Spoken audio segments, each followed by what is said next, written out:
to the first annual Screen We Share, a GM Learning Month for March. The goal is to encourage, inspire, and support new GMs taking their first steps into storytelling.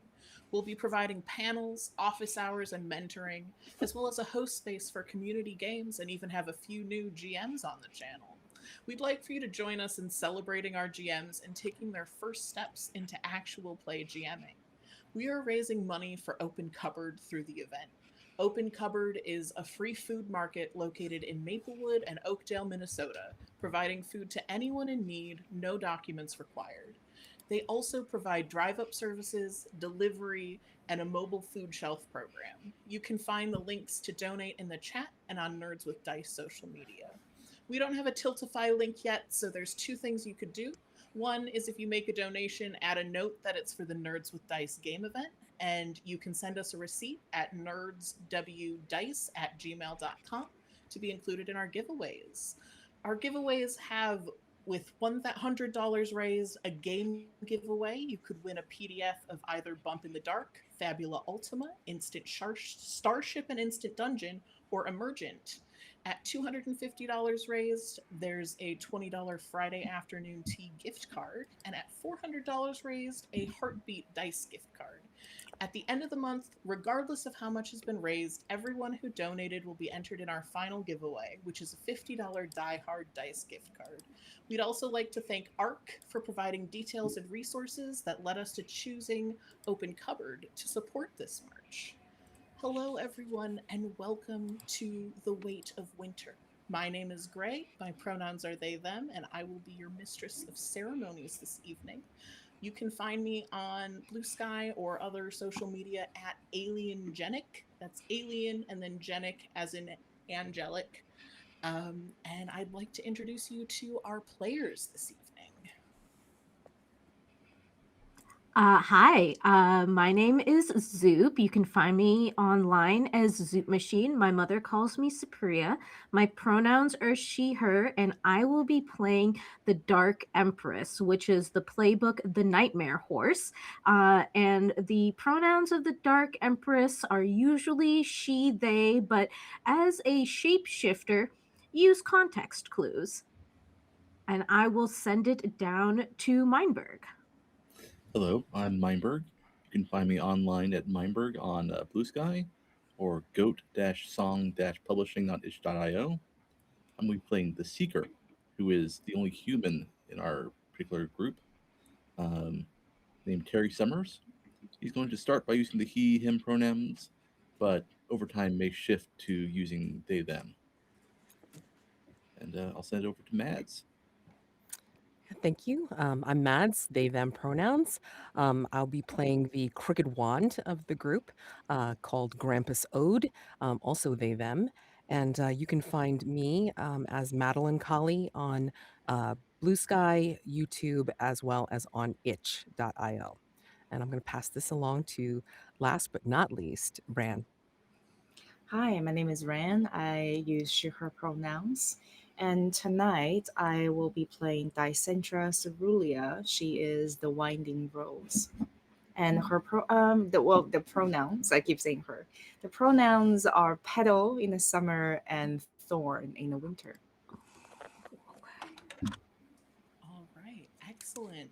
So we are starting with our circus, our fairy circus, brought to the River Queen's Palace by the Wolf King of Winter to celebrate the breaking of the ice, transitioning from the deep winter to first thaw.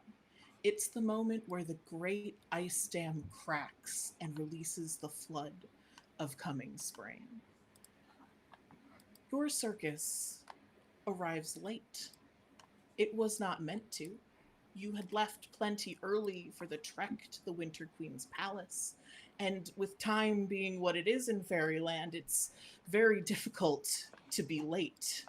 The cold stone palace stretches upward, impossibly glacial, as damning as the great wall of ice that backdrops it. The marble of the castle is beautiful, veins running deep and blue gray. The surface is glossy and nearly translucent. You are late. You know this. The Wolf King had invited you here to celebrate the breaking of the ice. And even though late is so relative in fairyland, you know in your heart that you are. You arrive. Your wagons and beetles, the singing and crowds, the grand caravan of the circus. Yet the ice is not broken. The river still sleeps. You are late. But the ceremony has not begun. Or perhaps they are waiting. You see a tall fairy. His beard is icy white and trailing into snowflakes as if they've collected on the frost of his chin. His nose is tipped blue, and he meets you at the gates to the Grand Palace. His name, Aracellus the Storm, and you can hear the air crackling lightning. You're late, he says. There's the tension in the air. It's thick and wintry. You know that you're not because the ceremony hasn't begun, the ice hasn't broken. How do you want to play this?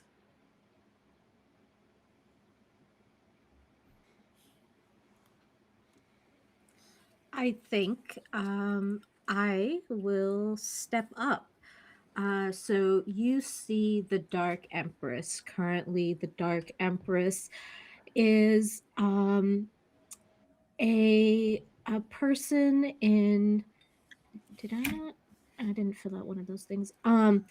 Is a tall person of long hair, long legs.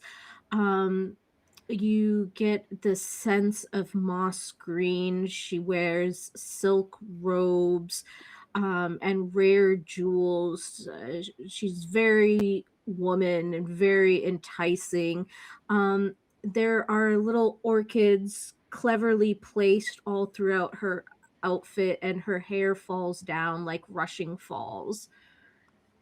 And she will.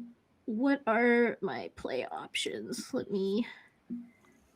Um, I will disarm the situation. And Okay. um oh, no, that is not what disarm means. That means taking off your weapons. That is the wrong use of disarm. So then I should probably use getting used to this playbook. Sorry. Um I am going to use um I'm going to open up. Okay. So I will take 2d6, roll it, open up is a +0 for me. Okay. So that is an 8. All right. And it I'm says I capture the attention. They must hear me out. On 7 to 9, I choose one. Um, I'm going to confide in them and explain something to them. okay. I will tell them what I reveal and then ask them how they take it. They must answer honestly. So I point to one of my trappings, which is that my cart is pulled by 2 geldlings. And that's what they're called. Yeah, 2 matched geldlings. And they're normally dancing, but right now they are not. One of them has a splint on its leg, and I point to it and I say, "My apologies. As you can see, we took a little bit of a tumble. It took some time to mend." He looks down at you and steps slightly closer, um, not backing down and not immediately moving to appease you, but he looks past your shoulder at the splint on the leg of this horse, and just says, I see. Well, if you are late, that means we must be going. We don't want to lose any more time, do we? Absolutely not. Thank you so much for understanding. Also, geldings are horses. Why did I think they were goose? I thought I thought I thought my glamorous wagon was pulled by dancing giant gooses. It could be. But Oh, a gelding is a male horse. oh, Um, like a younger male horse, yeah. it just felt weird to be a nightmare horse and be living in a wagon that is also pulled by horses. So I just assumed that they were giant geese. You might have been thinking goslings, maybe. Yes! Yes, that's exactly what I was thinking. or giant Ryans. You know, I mean, it's fine. Ryan Gosling. Never mind. Yeah. It's fine. It's all cool. Yes, I would like to retcon this. He looks over and he sees matching Ryan Goslings, one of which has a splint on his foot. The Ryan Goslings are simultaneously strangely horse-like and strangely goose-like. I see no problem with that. I see no with that. problem with it either. Yeah. I think. Oh, keep going if this is still ongoing. But I was gonna chime in afterwards. Yeah, no, you totally. Oh, so I think the Winding Rose, there is a fluttering, there is a shimmering of light. Whenever there is her presence, there is a lick of morning, even at twilight.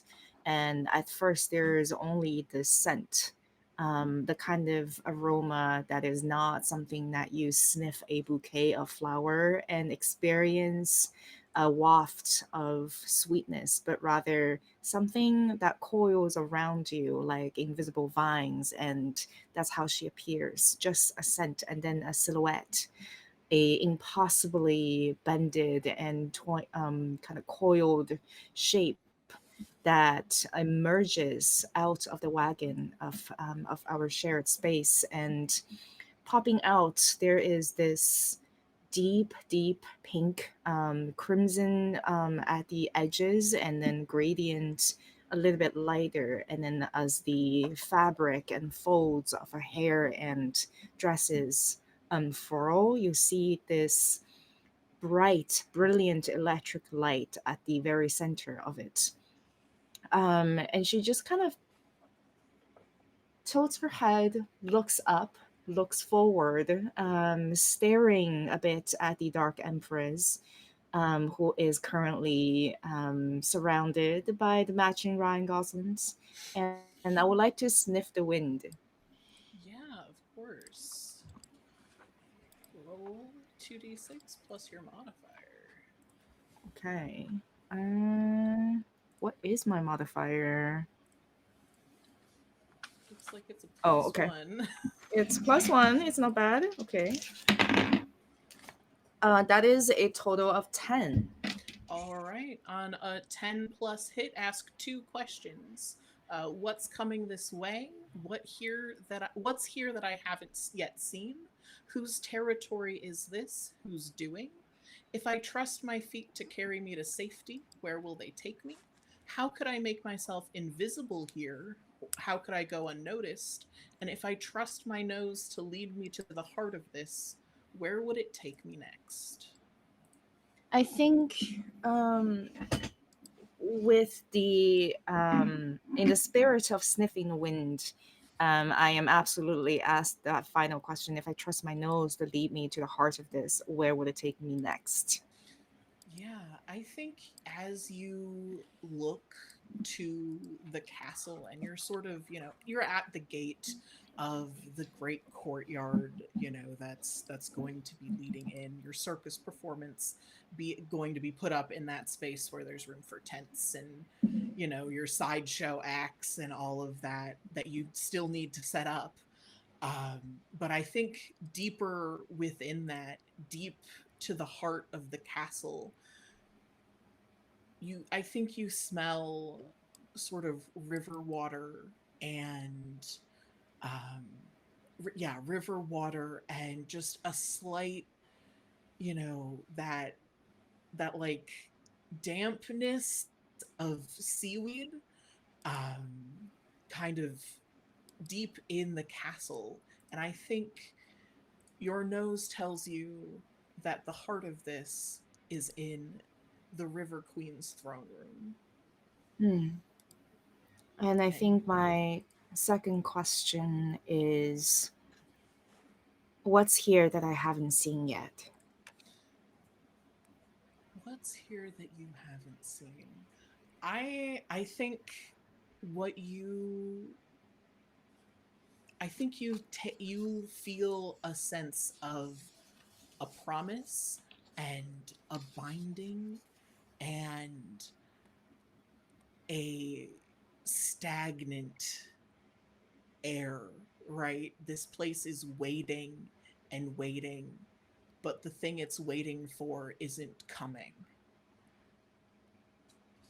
I think she kind of reaches out one of her feet and touch the ground. She is barefoot currently, and there is a hesitant expression, a fear that comes over her. Sniffing the wind and feeling that stagnation and feeling that sensation of being trapped, being pulled down, wanting to thaw itself out, but not being able to. And she kind of um, subconsciously turned her head towards Grandpa's Old, who has occasionally be the source of a lingering fear of being trapped, so to speak. And she would turn to them and say, "Do you know anything about the River Queen's throne room? Hmm. Whatever this is, I think the answer lies at the source of the water. Something is moving, something is thawing out, but deep, deep, deeper than it seems." We'll have to get closer to the source now, won't we? Huh. Always the secrets around, aren't there? Secrets are exciting. Always. And Secrets are doors, secrets are keys, secrets open doors. more doors are open Um, than you suspect. And he has a very, they have a very specific look that they give you, but don't know if you notice it. So, the um, Dark Empress looks with interest at mentions of doors and keys, and also we'll leave that for later. right. Are we near anybody that's like on the way? Like, are we being brought to like into the castle, into the throne room? I think Aracelis is going to lead you into the courtyard where you're meant to be setting up. Mhm. As you kind of get through the gates, you can see there's a handful of the Wolf King's retainers. He's visiting here for the winter. So there's a handful of wintry esque fae, and then there's also the various nymphs of the River Queen's court, and everyone is sort of like in. It's sort of like a cocktail hour where you're kind of the cocktail hour is extending way too long, and you're like on hour 8 of the cocktail hour. And so everyone's a little bit sort of like there's just that tension in the air of like okay, we're waiting for the next phase of this party. We're waiting for the next phase of this ceremony. But um, there's they just keep bringing out like crudités and Yeah. mini quiches, and you're just like, okay, but like that's the kind of vibe that you get from the assembled sort of people as they're waiting, and as presumably the rest of or some of your troop starts setting up the tent and doing all of that setup sort of in this open area in the courtyard. But you aren't brought directly into the castle. I think this is where Grampus Ode wants to take a turn and sniff the wind here because I think we're getting closer to it. But I mean, I think they're going to want to ask a couple of different questions. Yeah, So of let me course. see. Making a play for sniffing some wind here. Although that sounds really bad, but okay. um, 8, 7 to 9. Ask Ask one. one. Um, this will be important for later. How could I make myself invisible here, especially with all this hubbub going around? How could I go unnoticed? I think right now you're kind of blending in, like you, Grampus Ode, are not a real person in this space. You are part of the circus, you're part of the entertainment. You as a person are not necessarily no one has eyes on you. So I think if you keep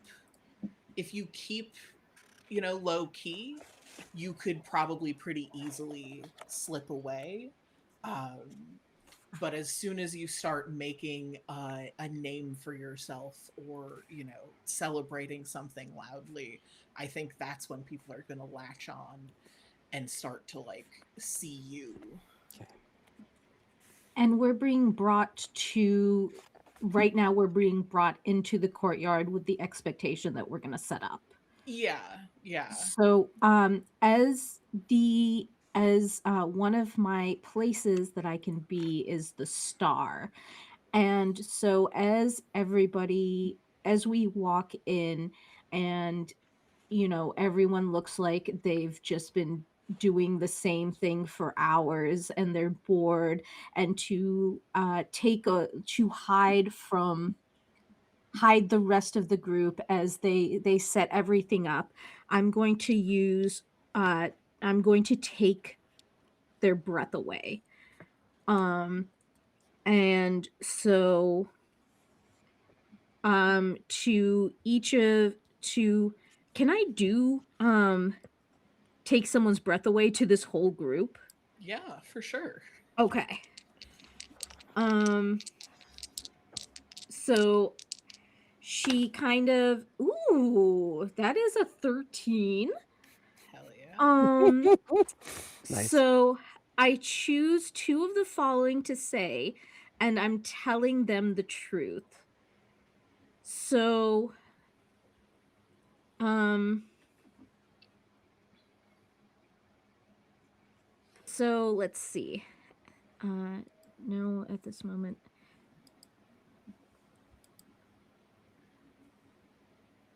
my silver. So, I'm going to choose. At this moment, for me, the moon rises and sets in your eyes. Will you close them against me? To call all eyes on me. Yeah, I think you are the most exciting thing that has happened um, to to this party, to this celebration in hours. I think you also specifically catch the eye of the Wolf King of Winter, your benefactor, so to speak, the person who called you here and asked the circus to celebrate. And I think he meets your eyes and you see him. His face is lined and chiseled, his hair just a long mane of colored like wolf's fur, um, tipped with black and silver. And I think, will you close your eyes, or will he close his eyes against you? I think he blinks first. I The don't think other his eyes fully close, but he definitely blinks first. the other one that I will use, because I get to choose two of the following. Uh, at this moment, at any other soul's approach but yours, I would flee. Will you come closer? So she is basically requesting all of the guests to give her their eyes and their attention, to come closer to her. And again, she is basically taking the attention so that everybody who needs to do what they're doing in the background can do it. I think you could feel the crowd's like breath is caught, and there's just that imperceptible sort of step forward. Everyone drawing closer to you. You have them caught under your spell. Awesome. Let's find out what everyone else is doing. Yeah, Terry. This Um, is setup time. If yeah, you this is wanted to setup set time. up, Mhm. Yeah, we need to set up. We all fine and dandy, ask some questions to get attention. There's work here that needs to be done, and Terry is everywhere, helping to set up tents, setting up pavilions, getting people with their all their little stands set up. He is turning his hand to a task or endeavor, which is a thing that humans can do very well. Uh, we'll make that play, and I have a 9, which means that I accomplish it uh, from a patience born of impatience, a cool and artful surety born of deep panic, and the true magic of justice of my cause. My cause, of course, being to recover what I have had stolen from me. Um, we're keeping it a little close to the chest what's been stolen so far, but it has been slipped to some people that the Winter King actually is the person who has what I'm looking for. But everything has to go in order. There has to be the plan. So Terry's getting everything set up, making sure everything is aligned just right, applying some principles of like organization, kinetic management, making sure there's places where everyone can go, making sure the flow of traffic is perfect, applying a very human logic to this Fey carnival to make sure that everyone can get to where they need to be when they need to be there. Nothing fancy, nothing super stylish, but it's there to make sure that everyone is in tune and that we can begin to make that transition from cocktail hour to, at least, maybe playing some games, seeing some like pair theatrics, some juggling before the actual show gets started, but some pre-show stuff. yeah, Ter- everything gets set up, organized. What would make sense for us, and somehow still make sense for the Fae, but they are so distracted by the Dark Empress that when she breaks that hold, um, it's going the circus and carnival is going to appear as if by magic, even if it is so human in its effort. And Graham, Terry, I think when you were setting things up and like tying the ropes up, tying secure knots like sailors do, you notice one of the ropes. There is just this tiny little green vine starts to coil around it, and from that blossoming out, there is just this strand of heart-shaped flowers that has this electric blue center that kind of peeks out, and you hear just because through the grapevine is a thing. So I'm assuming that's how Fey telephone works. So through that flower, you love it. hear you hear Cerulea's voice. Terry, I heard that you are establishing some new mechanical mechanisms for my high flying trapeze act. Yes, yes, trying to make sure everything is going according to plan. To Is make sure it that you can dangerous? shine. A little danger is part of the whole experience. It's part of the appeal, but Well, it's a can you safe make it danger. more so? I guess we could remove some of the netting, some Well, of the taking away some bolts, adding some heights. We yes, want to make yeah. this exciting for the Winter King, right? More height should be doable. I can just pull a little bit there. Yeah. The math works out okay. We have a good clearance here. Yeah. I can think I make that work. Yeah. Less math, less safety, more danger. Okay. Sure. Yeah. Okay. Sure thing. Sure thing. Yeah. Thank you. Yeah. Thank you, Terry darling. And then the flower just kind of coils back away from the rope and she will slip away. I think Oh as boy. I think as the Dark Empress starts to get everyone's attention, this is where everybody surges forward and Grampus Ode draws back, um, and starts to decide what to do and sees that there is, of course, they had to clear out some space and, try to remove some debris from the courtyard. And of course, there's like some piles and piles of dirt and mud. So I think Grandpa Soda is going to take advantage of that and try to make a play to sink into some mud. All right. So, yeah, sink into some mud and then see if they can pass by without anybody touching them, and see if they can sneak into a throne room. Boy, this should be fun. Um, All right. and if their attention is somewhat clear, and if they want to, it's like, maybe a little bird wants to accompany them. We'll see how well this goes.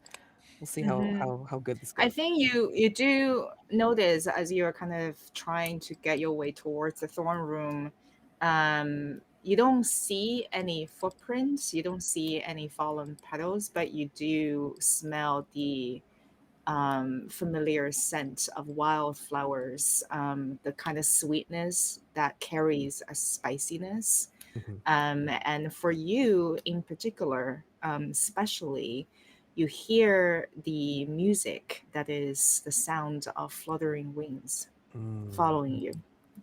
gotcha. All right, cool. Because I mean, I didn't think that you'd want to sink into the mud with me, but I mean, I was gonna make the offer. So we'll see how this goes. Oh God, 12. All right. Alrighty. Look, I grow out of mud. There you go. All right. I mean, hey, you wanted to get dirty? Great. Um, but yeah, so on a 10 plus, choose one of the following as well. So can't be found, and any trouble that comes passes by you without touching you. So I also choose um I can bring someone else into and out of the mud with me, but if you're already kind of like following behind in your other form, that's fine. Um, and I think I will emerge um basically, in like we're already in full summer, right? You are already in full summer, Okay. yes. Um, yeah, I am basically intact. I mean, like nothing's happening to me. I mean, like nobody's giving me any crap. So, yeah. Um, yeah, so I mean, I think I end up in the throne room. So whether Cerulia uses my mud path, or like, can follow me, fluttering along, I mean, that's fine. I mean, like we both end up, in the throne room, I think. Uh, however we do. So, Mhm. Yeah. You see the throne room. Um, it is grand and tall. That marble looks almost icy. You can see the River Queen. She is on on her throne and not outside yet. And that might strike you as potentially interesting because why isn't the queen out celebrating? Her body is like translucent and swirling. She looks like a moving river. And as she's sort of she's speaking to a woman. Um, she's speaking to a woman, and her voice sounds like a waterfall, the crashing of and spray of water against the rocks. And you also see, near the throne, a sort of hunched older woman wearing gauzy blue gray layers and um, pure mortal brown eyes. But this is a fae. You can tell that the River Queen and this woman are having a sort of quiet argument that I don't think you can quite hear. How do you want to play this? Hmm. I think does it seem like the River Queen wants, like, you know how when you see someone in an argument, you can tell when someone wants to keep going and like win this argument, and then sometimes you can tell that they don't want to be in this situation anymore, right? Like, is that something on surface level I can tell? I think why don't you try to size someone up? Try to size up the River Queen. Okay. Um,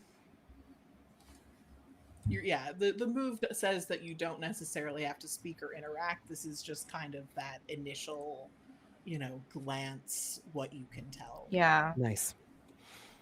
Um, I'm just thinking whether or not that's the kind of, because she's kind of temperamental and impatient, right? So Mm-hmm. knowing that Grandpa's old is here to resolve some problems, and I'm out here trying to figure some things out, and the queen needs to be out there, and there is clearly some kind of secret being held here that is making things stagnant. So she doesn't really want to know whether or not she wants to continue this argument or not. She wants to get herself in there. So instead of Okay. sizing her up, I would like to. I love this. I love this so much. Sorry. What? Wait, wait. like, well, I just want to say it's like I just think the reason why like why Grampus had to cage you in that one instance, I feel like that was the part mhm. where like they said, oh, no, no, no, no, you're getting out of hand, your temper is up, you need to get in this cage right now. You Luminescence have needs to watch you. you have Yeah, leapt before looking too Yes, many times. yes, exactly. Well, she's a trapeze artist and she doesn't suffer fools. So that's that. yes, So she is yes. going to, like, that vine of flower kind of climbs up the side of the palace, and Grandpa's old, before you can blink, you just see the winding rose is in between the two women, See, and one strand of flower is coiling around the queen's arm and just kind of lifting up. I'm going to lay my hand on the queen. see. Okay. I All love this. right. I love this so much All right. because I was gonna do something too, but let's see what happens. Okay. So that is a 9 plus 2 is 11. All right. We are rolling hot I today. know. It's great. Okay. So I'm going to choose two of the following from they will go with you where you lead. Did they forget what they were thinking about before?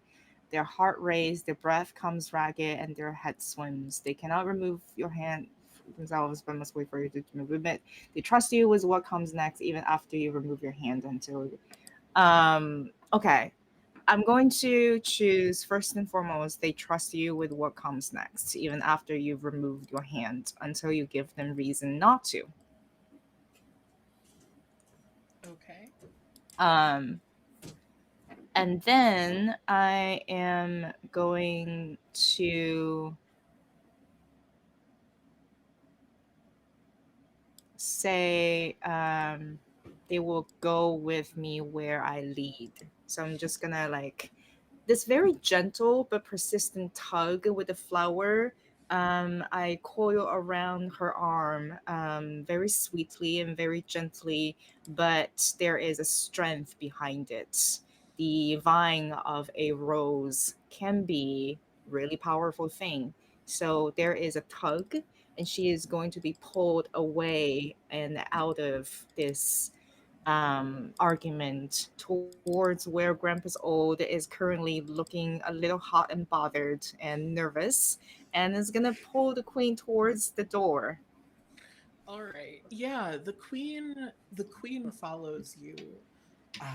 You can feel your vines wrap around her arm, and there's a bangle, a thin silver, um, just around her wrist that your vines sort of tangle up in.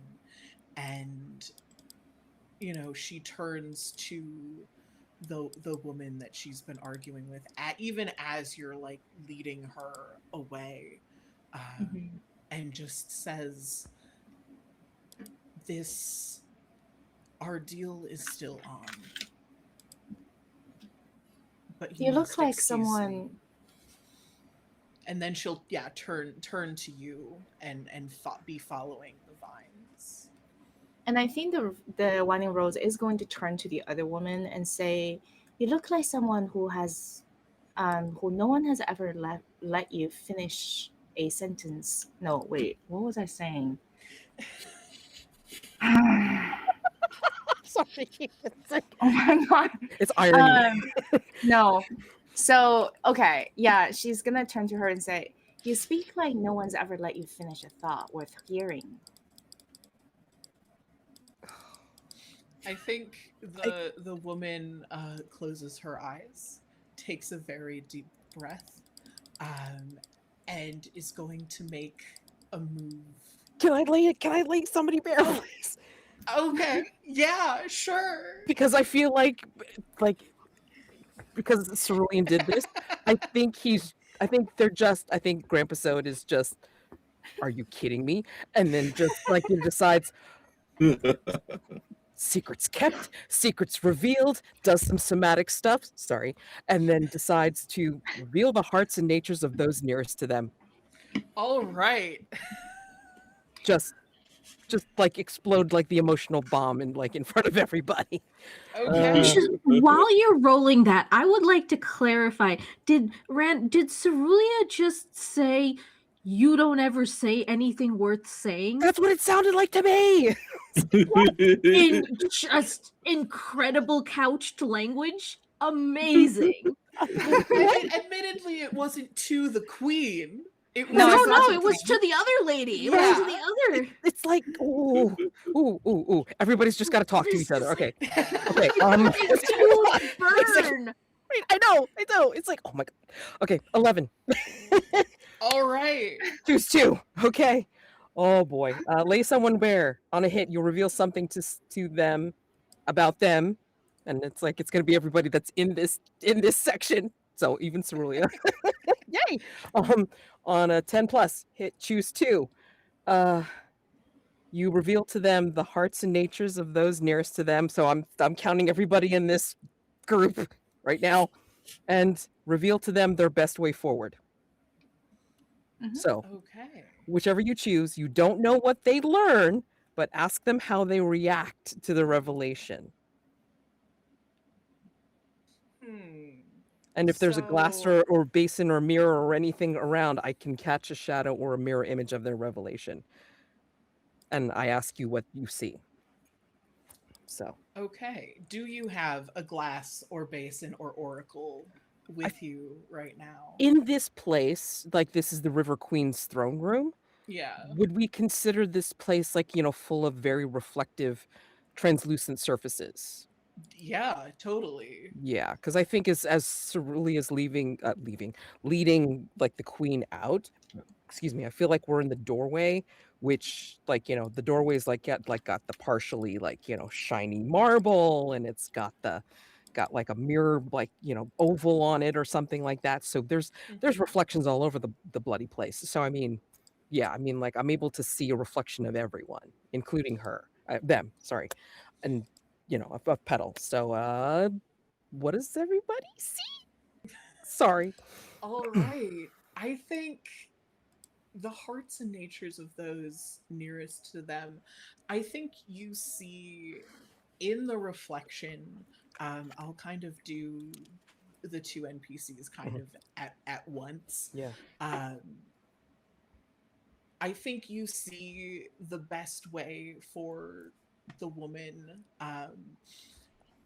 who you sort of get this glimpse into. She is of winter and she is a witch, and I think she catches your eye in the reflection and gives you, Grampus Ode, a wink, caught in the reflection of all of that, um, as her best way forward right now is to stay her course. Um, and I think she'll learn what she learns about your natures. And the queen, I think the glimpse that you see from the queen is just a hardening of and a stilling of the water of herself, where she is sort of becoming resolute and firm, and is sort of booking no nonsense. Um, so that's what you see out of the two of them. That's a little bit, and I think, yeah, that's how they seem to react. You see the reflection of and that's like their true, like what they want, or Best way forward and their what the heck did I say? The hearts and natures. Yeah, the hearts and natures of those nearest to them. Yeah, so in the reflection, you kind of get a sense of what they realized Mhm. more in depth than just their reaction Yeah. to their revelations. right, because I don't know what Cerulea's best way forward is, because I don't. That's a secret the mistress of the ceremony probably hold. But you do see the true nature of her in the reflection, which is there is an invisible cage still around her, which looks similar to the one that you put herself in. Um, I think what you saw was this memory, this thread that kind of unwinds, uncoils around her, which was when she was a bird, it was the most free and simultaneously most trapped she has felt. Because as a flora kind, her movement has certain limitations. Like she's incredibly like flexible and bendy and can climb up and down everywhere. But she has to kind of rely on other people and other things for her like anchor and gravity and things like that, and she hates that. So I think there is a lot of like put on um braggadocio type of thing where she leans into this vibe of like being a femme fatale of I enjoy this kind of vibe, but what you are able to see is this insecurity and self-loathing of that. Um, yeah, I guess, and you can tell me what's the best way forward.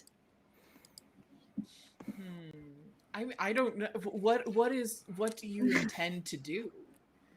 Um, I intend to untangle and her this is her instinct in all things, which is untangle herself out of unwanted entanglement, if that makes any sense. So she wants to pull away the noise in this binding that she has found herself in the midst of, and figure out how to solve this problem, because she is a problem solver. She Mhm. observes from the perch, and she solves problems sometimes in secret. So she wants to solve the problem of the queen and whatever this loathsome witch is. Yeah. Yes. As you I think you feel kind of the silver bangle around her wrist that's tangled in your vines. And Mhm. in the moment that Grampus Ode has laid this group bare, that's feels like it's a part of it. This bracelet on the queen's wrist, it's part of this magic. Okay. In that case, I think she'll turn to the queen, since the queen trusts her in all things at the Hmm. moment. We'll just say, Your Majesty, the time is near for you to make an entrance. Would you follow us? And perhaps, if there is any problem, we can help you with it. And this is beautiful. Will you show it to me? Can I take a closer look? And at the bracelet. Yeah, and I think before the queen answers, I think I want to cut to outside the Wolf King, who has, well, actually, Dark Empress, what you have the party under your spell. What are you doing with it? Oh, you're muted. So I'm not seeing the obvious play that I should use here, if there is one. I want to, now that I have the behind me, everything has been set up. Hmm. The people of the circus who are the wiliest have gone to go do what they need to do. Um, and I am now ready for the crowd to stop focusing just on me and focus on the show at hand. So, I don't know if there's like a play to do this, but basically I want to release everybody to merriment, and Okay. hopefully the next step of whatever, whatever this party is, like what they've been waiting for, and maybe step towards the Wolf King. Yeah, I think you can just release the hold that you have on them. Um, if you want to like say something, as to like help transition everybody. Um, I think she says, "Thank you all for your attention. Please enjoy." And they have no sense of how much time has passed. mhm. They've just been looking. So while all of this is going on in the throne room, and Terry and the rest of the circus have been putting everything up, they haven't even realized how much time they've spent in this transfixed way of speaking, where it almost felt to them, each one of them, like the Dark Empress was standing next to them and whispering in their ear. And now she's back at the front. And um do I want to change my form? If you wanna Um grab the Wolf King's attention, you could try to draw him that's out.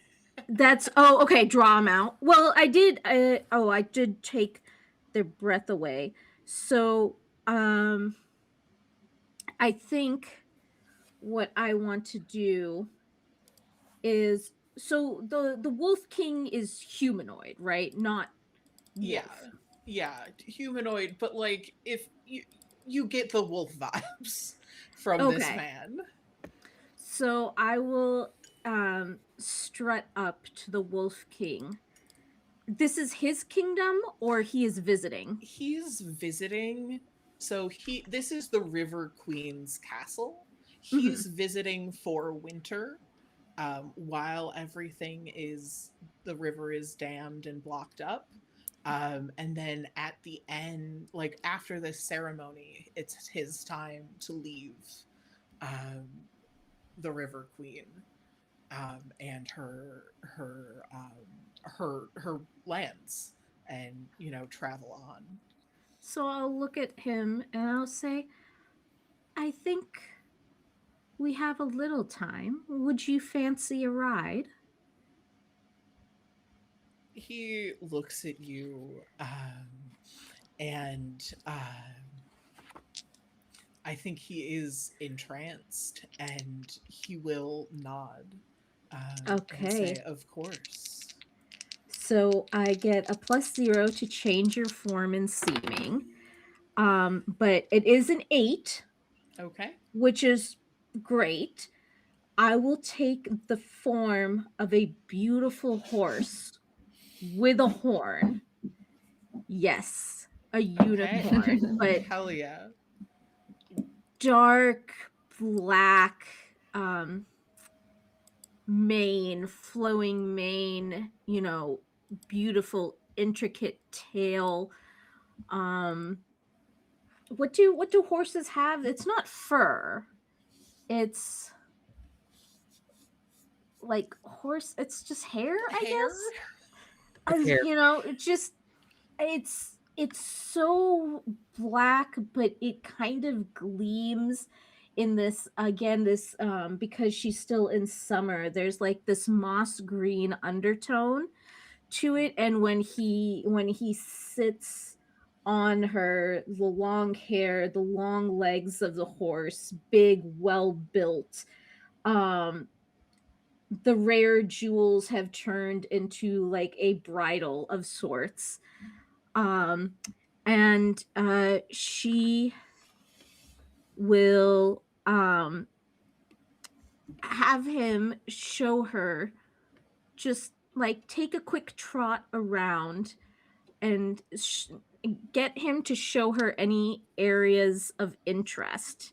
And is there anything that you would like me to roll to get him to do that? Um, I mean, do you want? I think this feels like a draw someone out.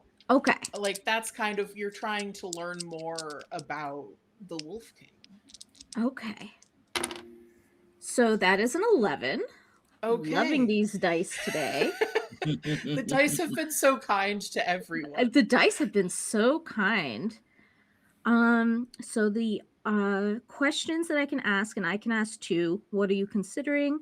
What are you open to me? Where are you vulnerable and where are you guarded? What are you forgetting, ignoring, or keeping from yourself? What do you hope I'll do? What are you afraid I'll do? What do you expect and how do you feel about it? So, my first question is, what do you expect and how do you feel about it? I think at like right, this scene is sort of like as he's showing you the grounds. I think he takes you through this beautiful garden, and every single flower and leaf and branch is coated in a clear ice, like you get in like when it's warm and then suddenly freezes. And it's just beautiful, glittering. Everything looks like diamonds and crystal. This huge, massive garden. There's a maze. There's a fountain with like crystal, like the water frozen. Um, and he's kind of leading you through. And I think, what does he expect? I think he expects I think he expects that this is part of the circus and this is part Or of the I think act the question I'm of. more asking is what does he expect like at the end of this? Like what does he expect to happen and how does he feel about it? Basically, is he feeling good about, the dam breaking Mhm. and how is he expecting it to go? Maybe he can describe how he expects it to go as he's Yeah, I think what you maybe like this is kind of like his like in conversation. I don't know if the Dark Empress will speak to him as the horse or just like let him it does not talk. say I anything think about you my ability could. to. I think Yeah. you could if you wanted to. You're a fucking fairy. Yeah. You're the fucking nightmare horse. You can do what you want. But I think it's sort of like what he expected the or like as he's writing, he says, well, I the dam has not broken and it should have, and then you arrived and it still hasn't broken. I don't understand what's wrong or what, but I hope that your magic and you and your circus will help set things right and bring spring to fairyland. Um, but I think what you can tell in even in that conversation, there's a little hint of regret that maybe he doesn't even realize is what's happening or like how he feels.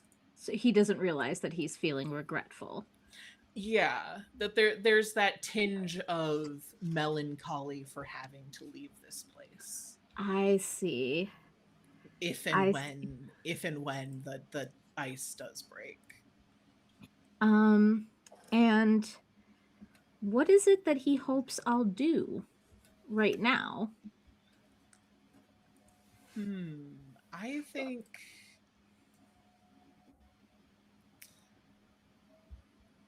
I think he hopes you will give him a thrill, a sense you are a beautiful and dangerous creature. And I think he wants that danger. He wants the little bite to um, the circus, to the performance, and to you. He is a wolf, after all. So we will take a quick gallop. By quick, I mean very fast. We're running at top speeds here. Um, over the dam, through a little bit of the forest, back around again. My best jump up. When you're driving in a car and you go over the bump and your Mm-hmm. stomach does that thing, like giving him a couple of those thrills and then bringing him back just in time for the show to start. Hell yeah. I think as that's happening, Terry, you you're meticulous in setting up. You are doing the math. You have the physics. You know your equipment, and you hear as the sort of Dark Empress, you know, rides away with the Wolf King. You hear a crack, and the crowd erupts into whispers. Is this it? Is it happening? Is the dam breaking? But I think it was too quiet. It was too wooden. It was not the great shifting of an icicle or like an ice dam. It was something in the circus. Something, your calculations were off. There was too much weight and something cracked, but the crowd is whispering and wondering if perhaps this is the start of the show. Well, gotta find out what's going on actually. So I'm going to start by just doing my version of sniffing the wind, which is not smelling the wind literally, but is poking around, asking a question here or there. It's like weaving the Mhm. way through the crowd, very unnoticed, very quiet, just asking like, "Hey, where's the sound coming from? Hey, what's that? Hey, are you doing okay? Everything going okay?" Um, I have a 12. Okay. One of you will fail at some point, I'm assuming. Some point. um, so I'll start with what's here that I haven't yet seen, and I've seen most of the carnival. So if there's anything I haven't seen yet, it's Mhm. probably an issue. Yeah. Yeah. I think what this is like, you went around the outside of everything first, and I think the thing that you hadn't noticed, you hadn't checked inside the tent. And you can see the great big center pole has started to splinter. All right. Well, I guess the I will interpret what's coming this way as to what's making this happen, maybe, or like what's the consequence of this going to be if I don't stop it. If you don't, like, right now, I think people are starting to filter in, but they're not filling into the main tent because the show isn't starting yet. So I think the consequences of it would be you would have to delay the show while, like, right, like, it's not people are Hmm. not in danger right now of, like, you are in the most danger actually if something happens and this pole falls and the tent falls on you because you are a human and you would suffer the most from violence or Yes. injury. Um, so I think that's kind of what you realize of you that you are suddenly in the most danger right now. So we'll move up real close to the that main pole, and we'll just like peek around and see like it's like my gut is saying it might be freezing, and that freezing might be causing what's going on here. Because you freeze wood and then the liquid inside it will expand and that'll cause crackage. It's Yeah. just human logic there.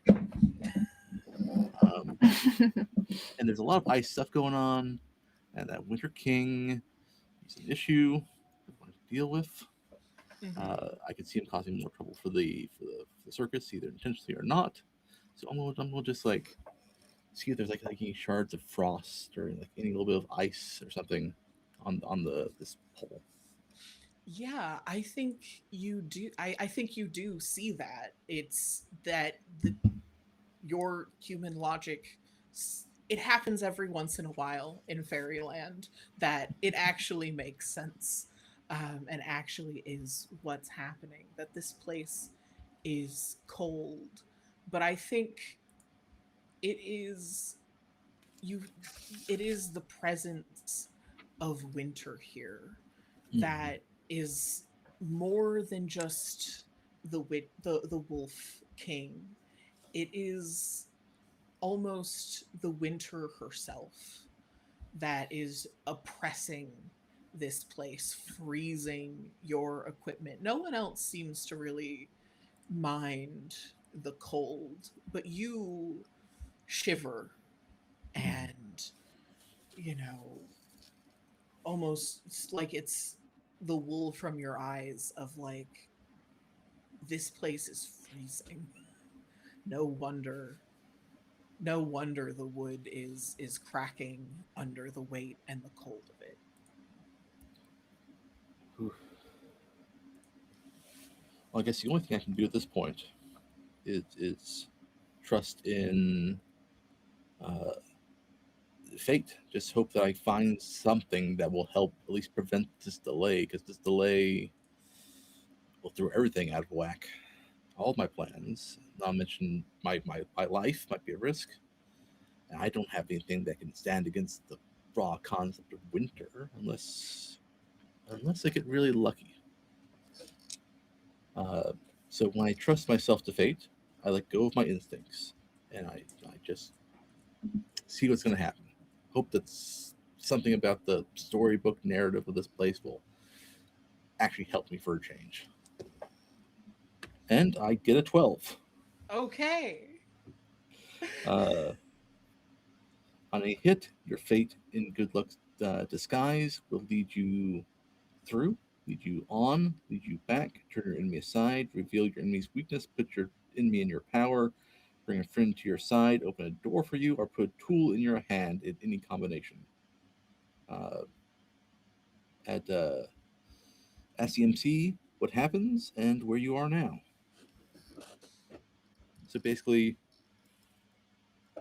what's the luckiest thing that could happen right now? I think there is a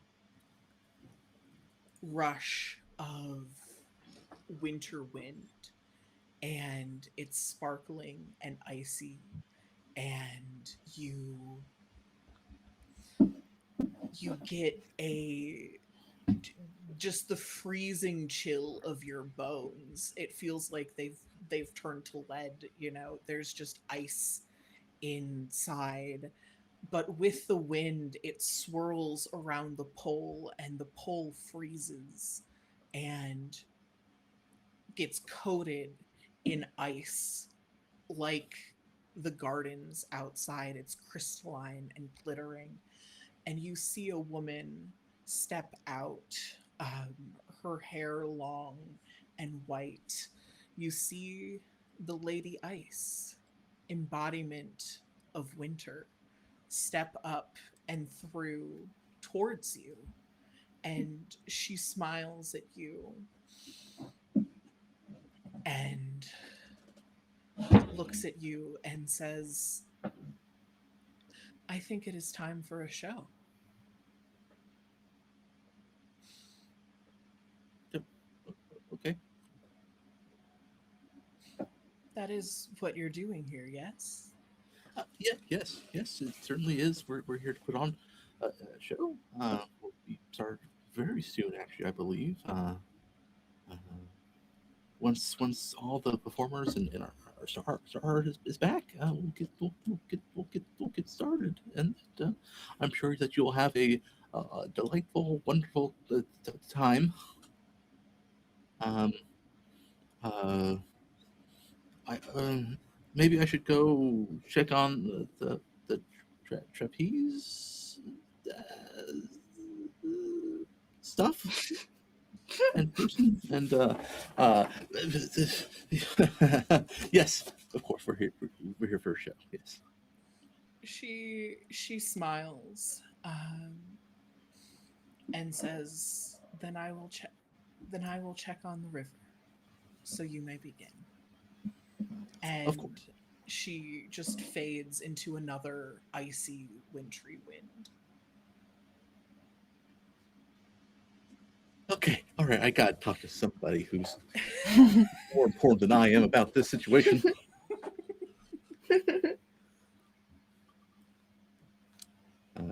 Which I think is probably, let's see, Dark Empress is out running around. No idea where my trapeze artist is, where Grampus Ode is. Aye. They, oh, Mads, you're muted. I mean, Grandpa Soda's probably on their way back. It's fine. Yeah. Yeah, we both are, I think. Yes. You are leading the the River Queen. Yeah. Trying to get her to either take off the bracelet and see what happens, or just tell me things. I think maybe even your vines and, stems try to pull the bracelet off, but Mhm. it's stuck. It doesn't, it hits her wrist and, like, Mhm. her hand, and it just is stuck. And she lets you try to pull it off, but I think Uh Just huh. after you try a little bit, I think she just says it's no use. I think there is a knowing nod, and she will bat her eyelashes a little bit and say, I understand. Sometimes there is a sweet sorrow of an entanglement that you cannot get out of, but you wouldn't want to anyway. Is that the case for you?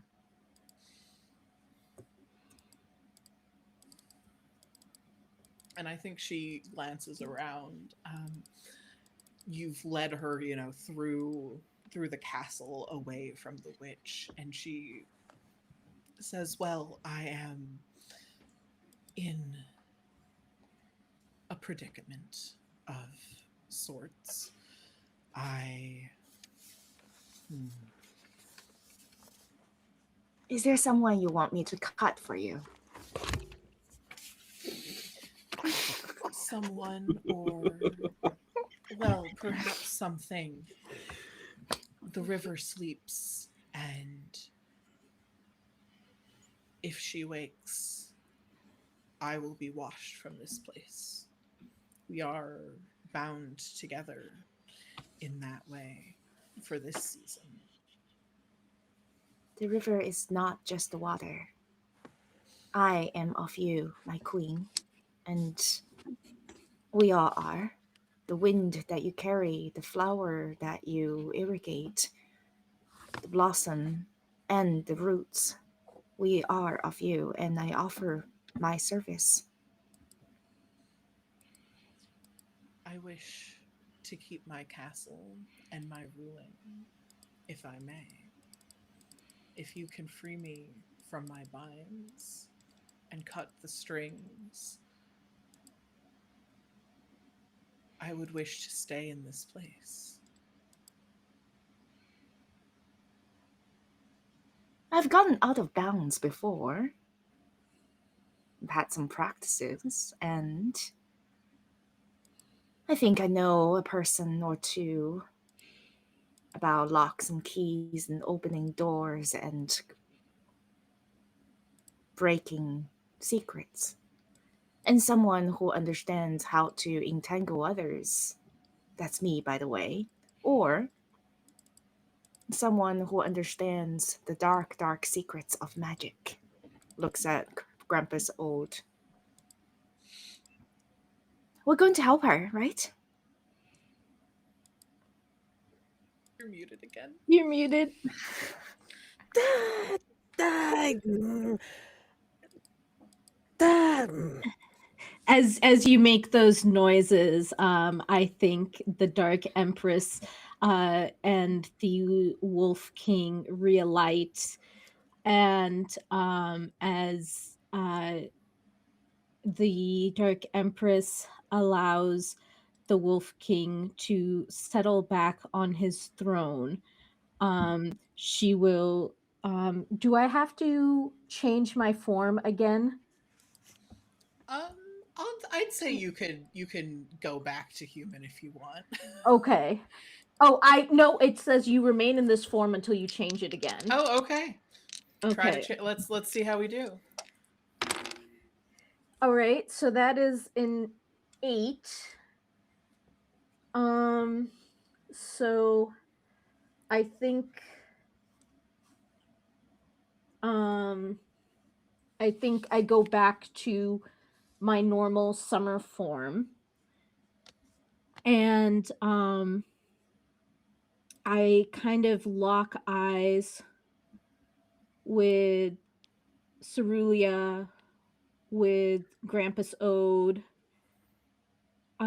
with Terry. Is he Yeah, somewhere where I Terry's can very quickly coming up. he's very quickly coming up, and Yeah. what does Terry's eyes look like? What do they say right now? Panic, mostly panic, mostly panic. Yeah, there's panic. What does Petal's eyes say right now? Petal's eyes has a steely determination. You see her in a state of. I think flowers are at their strongest when they are seeds. So because they have to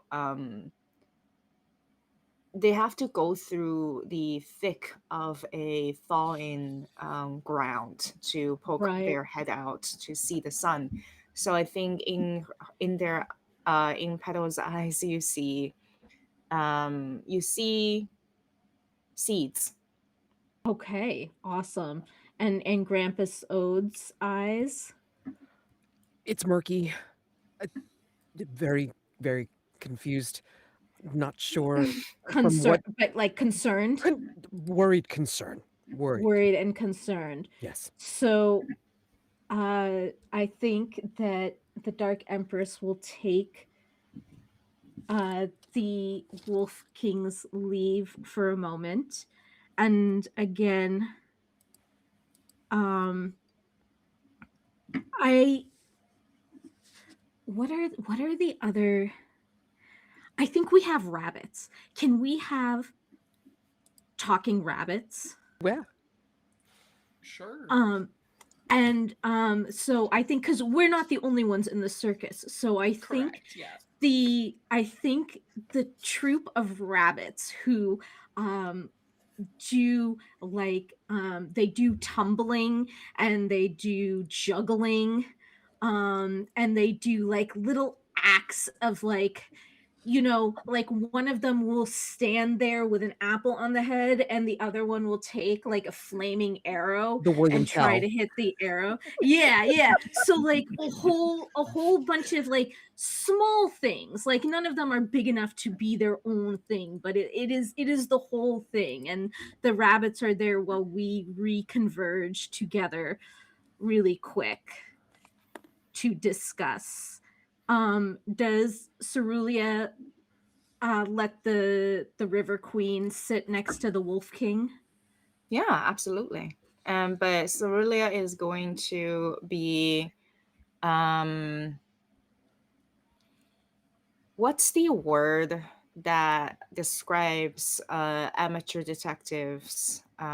Sleuthing? Sleuth. Yeah, Sleuth. sleuthing. Yeah, so she is going to make sure she like wind herself around a pole that gives her the vantage point of sleuthing and just being able to see everybody. I was gonna say, I Okay. thought you were gonna put a plant wire on her. Yeah, yeah. I mean, Well, that too, because she can move. She can remove my hand, okay. so there is a little leaf wire Yeah, just yeah. there. That's what I thought. Because I was like, Yes. you gotta have something on her. So So A we wire we is planted on her. Yes. we all gather. What has everybody learned? Why hasn't the thaw come? Well, I think the Lady of Winter herself is present, and she wants us to start the show. The Lady of Or else, Winter is present. What do we know about the Lady of Winter? Is there something I can roll? I will sniff the wind. Okay. and I also want to just clarify out of character. It's like, is the Lady Ice the same person that I saw as the witch arguing with the river? No, Okay, different different person. person. But I mean, like they're both like winter vibey. Yes. Okay, Yes. that's what I was wondering. Okay, so there's a winter presence here that's not letting go. Yes. Ugh. Okay. Let's see. Congratulate. Oh no, I have a +1. I have a +1. I get a 7. Oh I God! get a Don't, 7. Zoop, don't do that. Um okay, what is the question that I want to ask? Okay. The question I want to ask. I know that this is the River Queen's castle, Hmm. but whose territory is Mm, it? In that amorphous sense of like who's really in charge right now? mm. I think what you see, or the sense that you get as you sniff the wind here, is that unseeming witch is the center of all of this.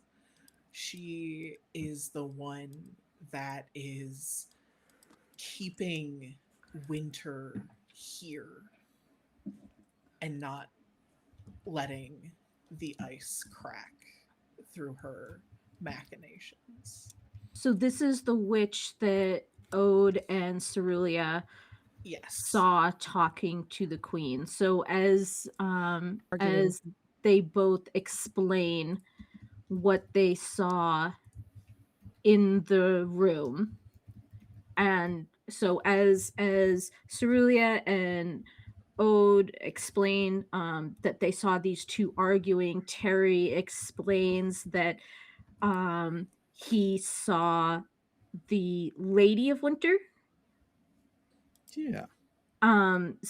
saying like start the show, and her own knowledge that the Wolf King is expecting the thaw to happen, knows that means that he's going to have to leave, even though that causes regret and whatnot.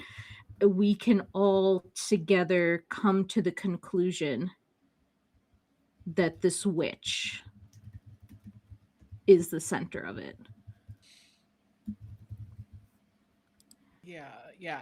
The witch is the one binding the River Queen and keeping her, or who had set up, what she had told Cerulia, that if the dam cracks and the river flows free, that the River Queen will be swept from her palace and the place that she rules, and will lose all that she had, all that she has, um, and all that she is.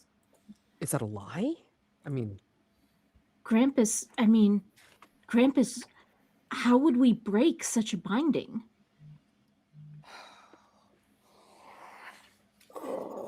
Only one as wise as you would know. I feel like someone. Well, we all keep secrets, your nightmare ship, but it feels like someone's lying about the secret they keep. Can I sniff the wind? Sure. Yeah, because I feel like there's something missing here. Something's really off. I'm hoping I can ask at least the one question that I want to ask. All right, so this is an 11. Okay. Okay. If I trust my nose to lead me to the heart of this, I mean, like we know it's the witch, but where would it take me next? Like in terms of like to I don't know to help with like releasing the binding, because I feel like that is part of the way to solve this. But I mean, like I feel like the witch was lying to the queen. Like Mm. maybe it's not gonna wipe away her her her her throne. Like it's not going to sweep her away. Like she'll be able to stay here. I feel like that there was a lie there. Yeah, the I think you are led to the piece that is missing. You've met Winter, you've met the Wolf King, you've met the River Queen and the witch Auntie Neve. Where is the river? What does the river want? And I think you can feel the deep, slow, sleepy breaths of the river and the whisper rush of water. And I think you see, for just a brief moment, the dreams of the river and the love that Lady Ice has for her, and that Lady Ice is watching the river, watching her sleep and watching her dream.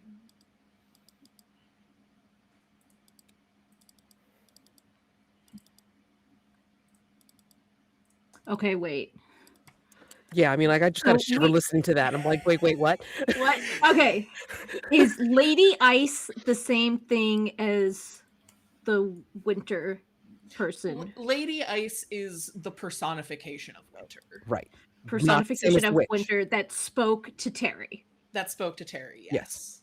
And she Helped. loves the River River. Queen and No, she no, loves the river. Liver. she loves the river, She loves the personification of the river, which is different from the River which Queen. is different from the River Queen. Okay. So the witch has bound together the River Queen and the river itself so that the River Queen would be swept up in the river as it tumbles forth through spring. To stop the lady, the So river. so that Lady Ice can stay and watch her love sleep. Oh. Oh. So basically if spring comes, then she won't stay. And like, I mean, if basically we crack the dam, river flows, like, and then like Lady Ice has no reason to stay. So winter Mm. goes. Lady Maeve, so from this, we're assuming that Lady Maeve, the witch, is doing the bidding of Lady Winter. You don't know who's bidding that the witch is doing. Okay. So, as the problem solver of the group, this is what I propose. I think we need to do a multi-prong attack. I think that someone needs to confront Lady Maeve, the seeming witch. And I think we also need to do a performance. The circus needs to do a performance showing the cycle of things, and that even if our love needs to leave for a little while, they will come back. And so, if we can do that in a play while somebody confronts Terry, Yes. do you feel like you have the ability to confront a witch? Sure. Yeah, I could. Yeah, I could get that a shot. Yeah, I see that little iron you keep in your back pocket. Yeah, yeah, okay. Yeah, it's just a knife. I believe in your ability to move sight unseen and find the witch and find out what they're really planning, while we will put on a show for Lady Winter. Perhaps a love story. A love story. Your Dempry, right? Yeah. Perhaps a love story in which we tells the tale of, in the end, if you love someone, you have to let them go. And know that in a cycle they will come back. And perhaps not, but if the love is true, And then Grandpa Sode will pipe up, like, kind of like distantly, like not looking at either one of you, and just say, I can say whatever needs to be said convincingly. I just need to be able to know who I'm speaking to and what I am saying, and use my power, and like do a surreptitious look towards Cerulia, and not mention that they're going to use blindfold for this, but yeah. So you will tell the story. Cerulia and I will act it out. Yes. And Terry will take on the witch. Sure. Yeah. Okay. Terry, Terry, if it's too difficult to confront the witch, if you bring her here, I would still like the opportunity to cut her. Yeah, I'll see what I can do about bringing her backstage to have a little chat. Should be able to easy to do. Little, flow navigation situations. A little bit of that, this and that. It's a human magic. They use in these places called casinos to help drag you place to place. I've never heard of such a thing, but you sound confident. And I don't have a move to do it, but I will instill confidence in you by saying that. I mean, if we're really worried, then Cerulia could always like plant a wire on Terry and then make sure that he has backup. That there's always an ear out for. Don't worry, I'll protect you, Terry. There you go. Okay. All right. Oh, and then Grampus will also say, if you want, Luminescence can go with you as well for backup. She'll be annoying, Sure. but The cat Cats, yowls. switches. Yeah, they're a good combo. Yeah. Okay. yes, Luminescence will never take their eye off you. yes, true. Not looking at Cerulia at this point. So. All right. Sounds like we have the plan of our show. So it seems like a very good time for us to go to break. Cool. All right.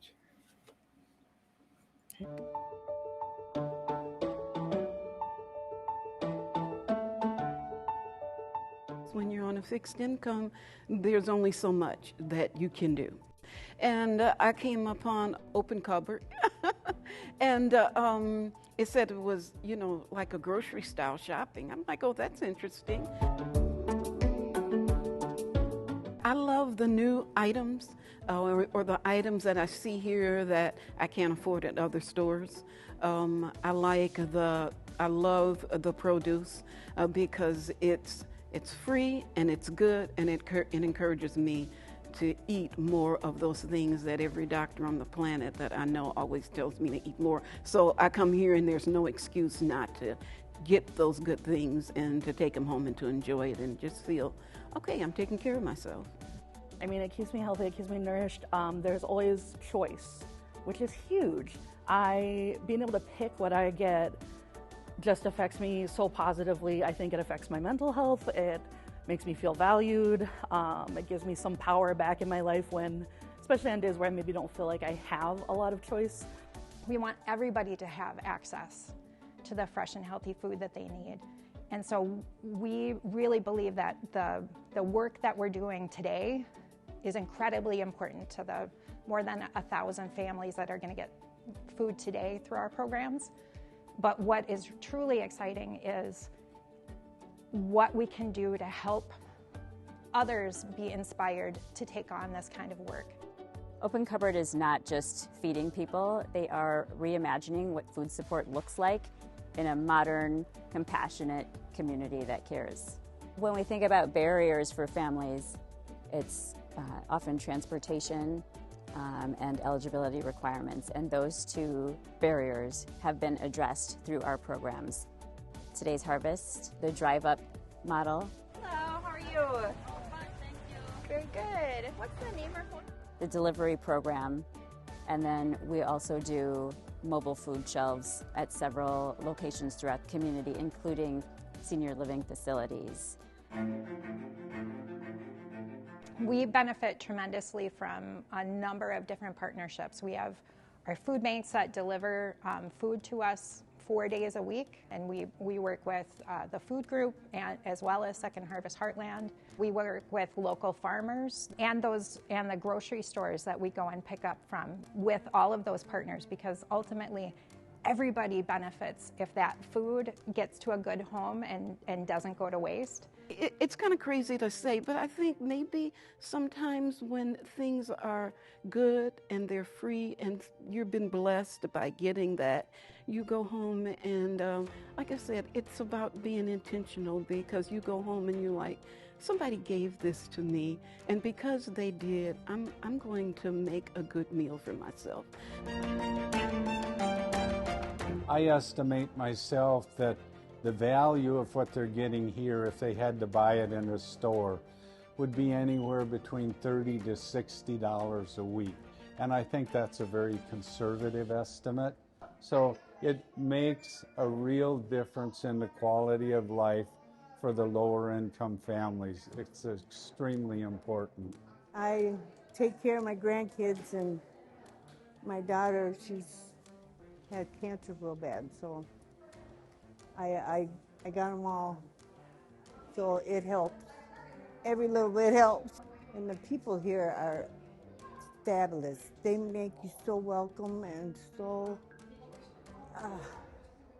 I wouldn't come if I didn't feel comfortable. I talk about, what if we lived in a world where helping people was always the right thing to do? I think for a lot of our families, they only need help temporarily. They don't qualify for other assistance programs. And so I think what we've done here at Open Cupboard and today's harvest in particular is we've shown that there are enough resources. It's just a matter of figuring out how to get those resources into the hands of people who need them the most. And I think that's really what Open Cupboard has done here in a very clever way and addressed the needs in our community to serve everyone in need. At today's harvest, it honestly always feels like a relief. It feels like I have a sense of belonging in the community, and that means a lot to me.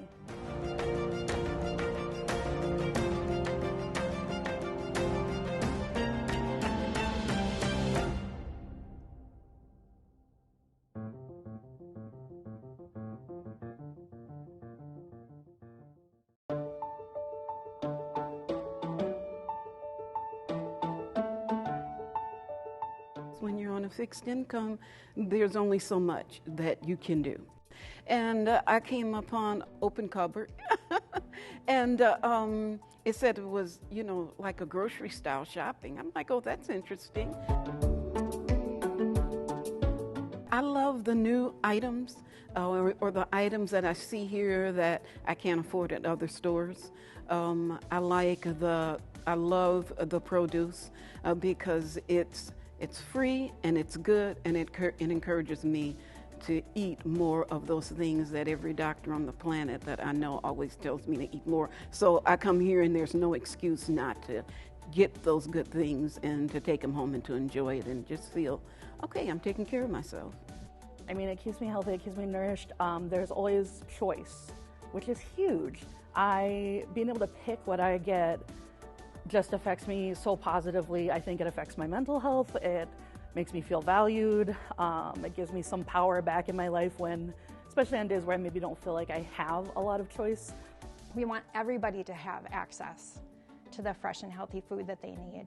And so we really believe that the work that we're doing today is incredibly important to the more than 1,000 families that are going to get food today through our programs. But what is truly exciting is what we can do to help others be inspired to take on this kind of work. Open Cupboard is not just feeding people, they are reimagining what food support looks like in a modern, compassionate community that cares. When we think about barriers for families, it's often transportation and eligibility requirements, and those two barriers have been addressed through our programs. Today's harvest, the drive-up model.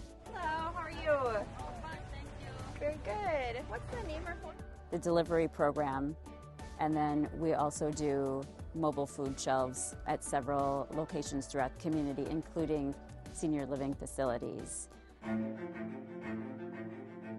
We benefit tremendously from a number of different partnerships. We have our food banks that deliver food to us 4 days a week, and we work with the food group and as well as Second Harvest Heartland. We work with local farmers and the grocery stores that we go and pick up from with all of those partners, because ultimately everybody benefits if that food gets to a good home and doesn't go to waste. It's kind of crazy to say, but I think maybe sometimes when things are good and they're free and you've been blessed by getting that, you go home and, like I said, it's about being intentional, because you go home and you're like, somebody gave this to me, and because they did, I'm going to make a good meal for myself. I estimate myself that the value of what they're getting here, if they had to buy it in a store, would be anywhere between $30 to $60 a week. And I think that's a very conservative estimate.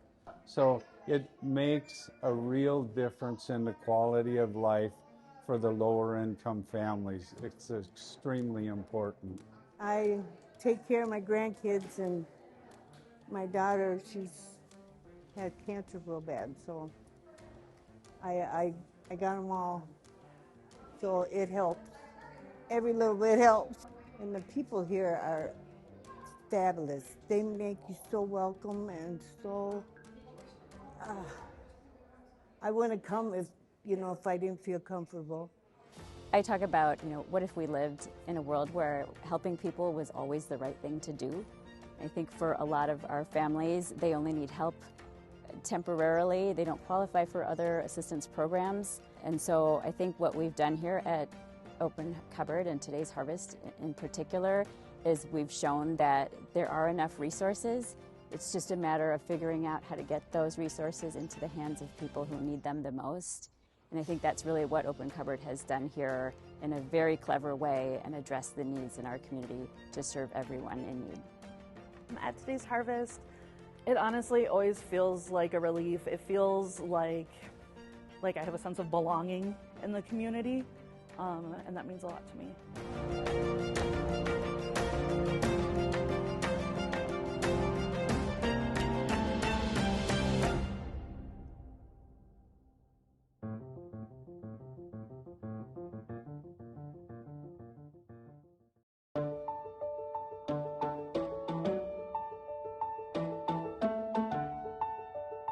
When you're on a fixed income, there's only so much that you can do.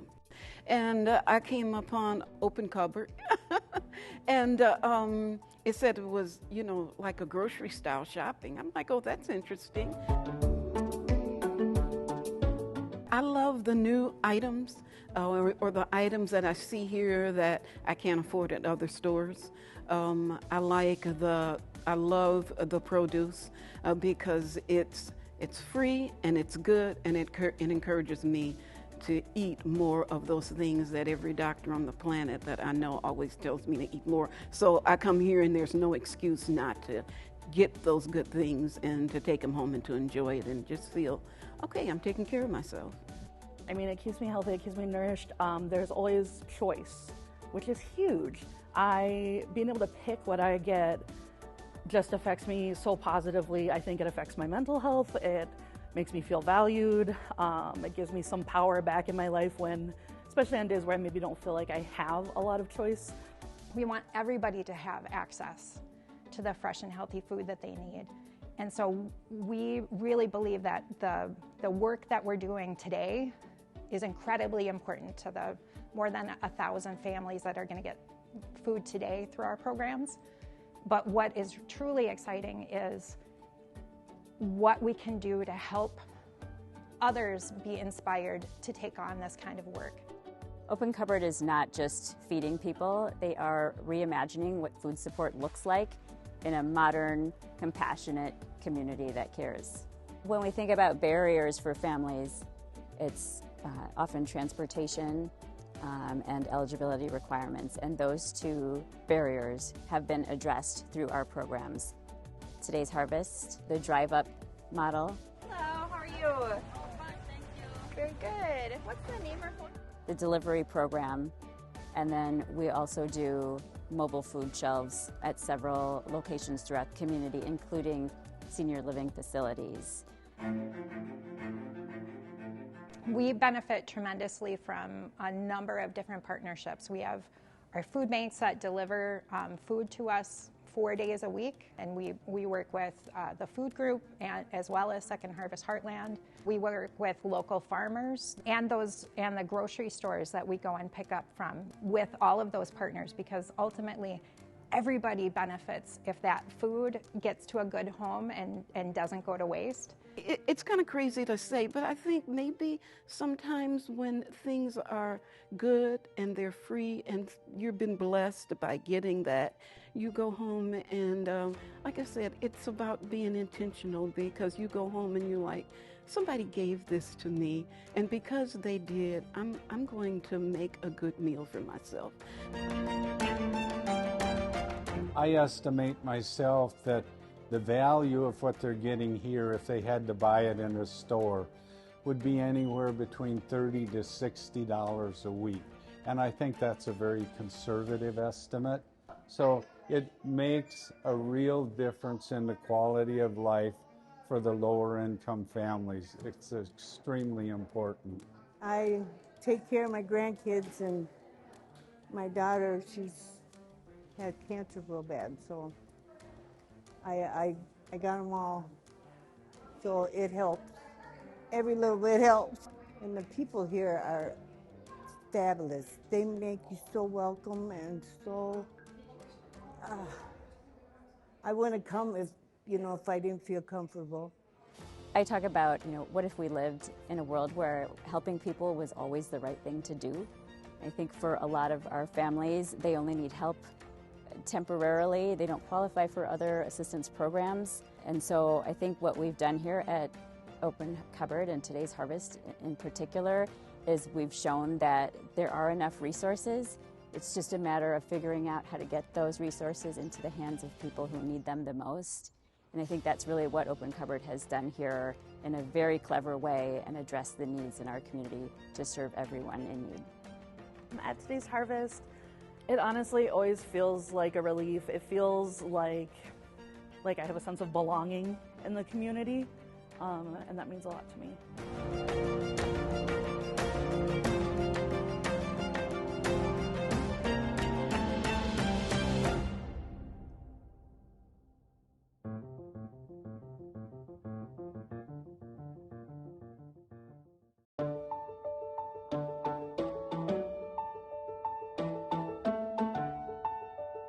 When you're on a fixed income, there's only so much that you can do. And I came upon Open Cupboard, and it said it was, like a grocery style shopping. I'm like, oh, that's interesting. I love the new items or the items that I see here that I can't afford at other stores.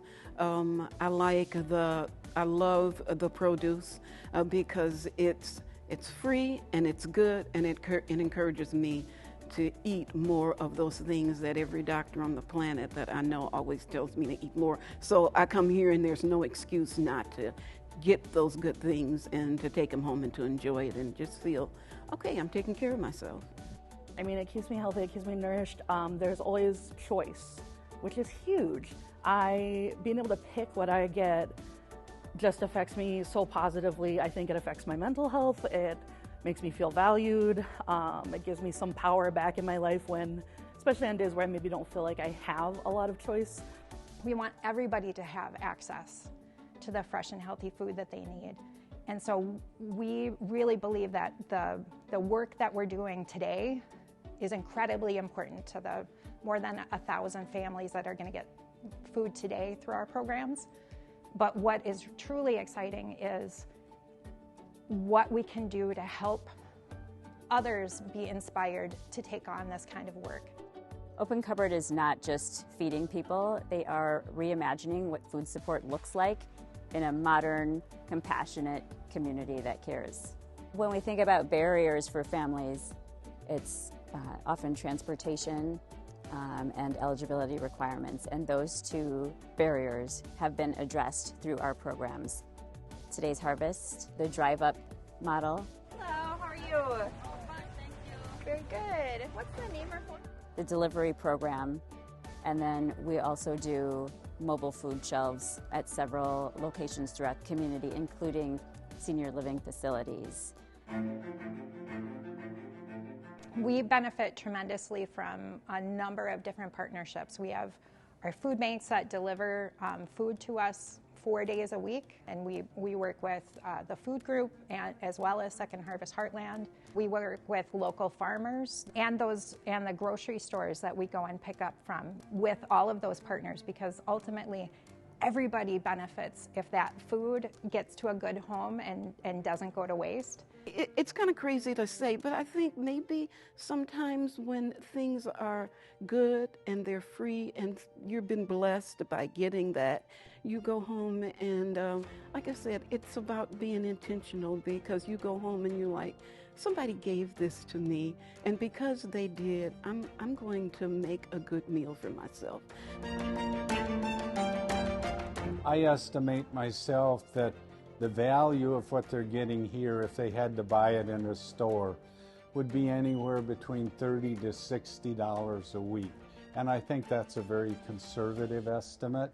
So it makes a real difference in the quality of life for the lower income families. It's extremely important.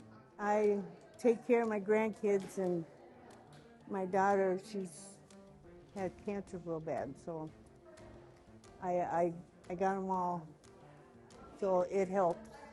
Every little bit helps. And the people here are fabulous. They make you so welcome and so,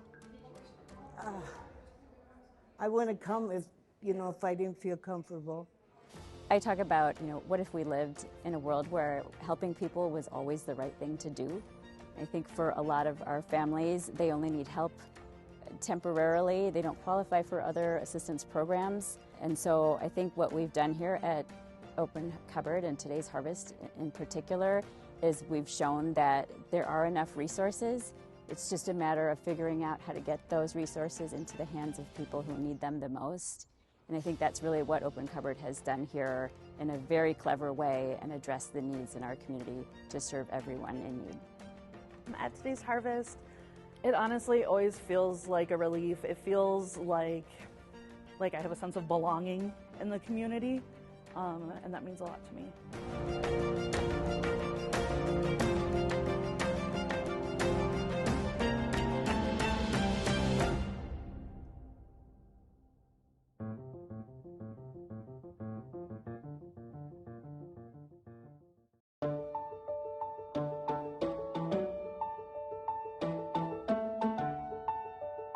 When you're on a fixed income, there's only so much that you can do. And I came upon Open Cupboard, and it said it was, like a grocery style shopping. I'm like, oh, that's interesting.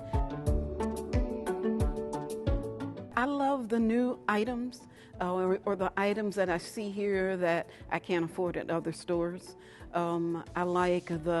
love the produce because it's free and it's good, and it encourages me to eat more of those things that every doctor on the planet that I know always tells me to eat more. So I come here and there's no excuse not to get those good things and to take them home and to enjoy it and just feel, okay, I'm taking care of myself.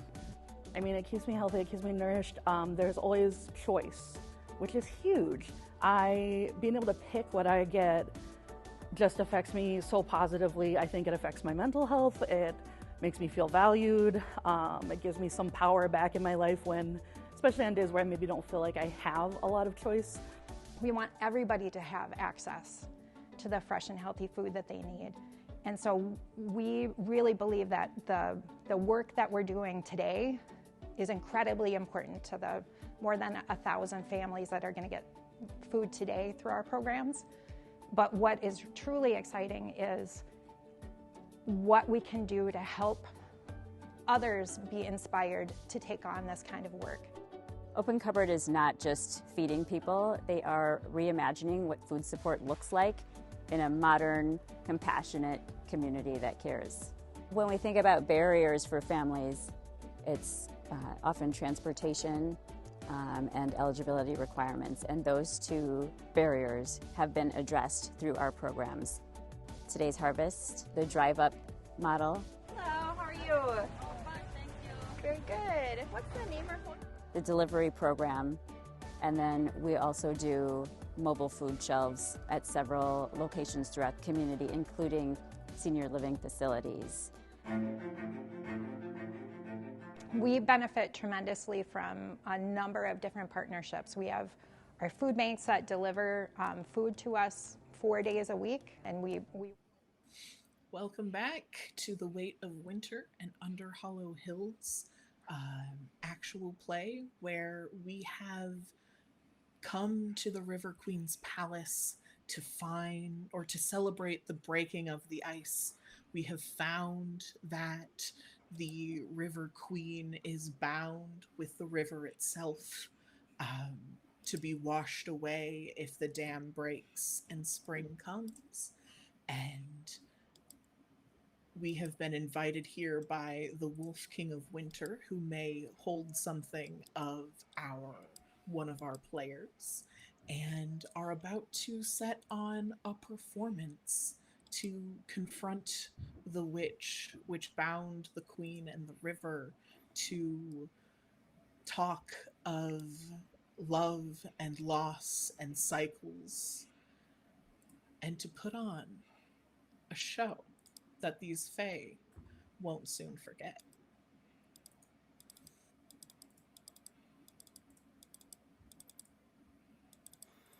Grampus Ode, you are telling the story. I think, the tickets are sold, the great tent, the center beam covered in ice.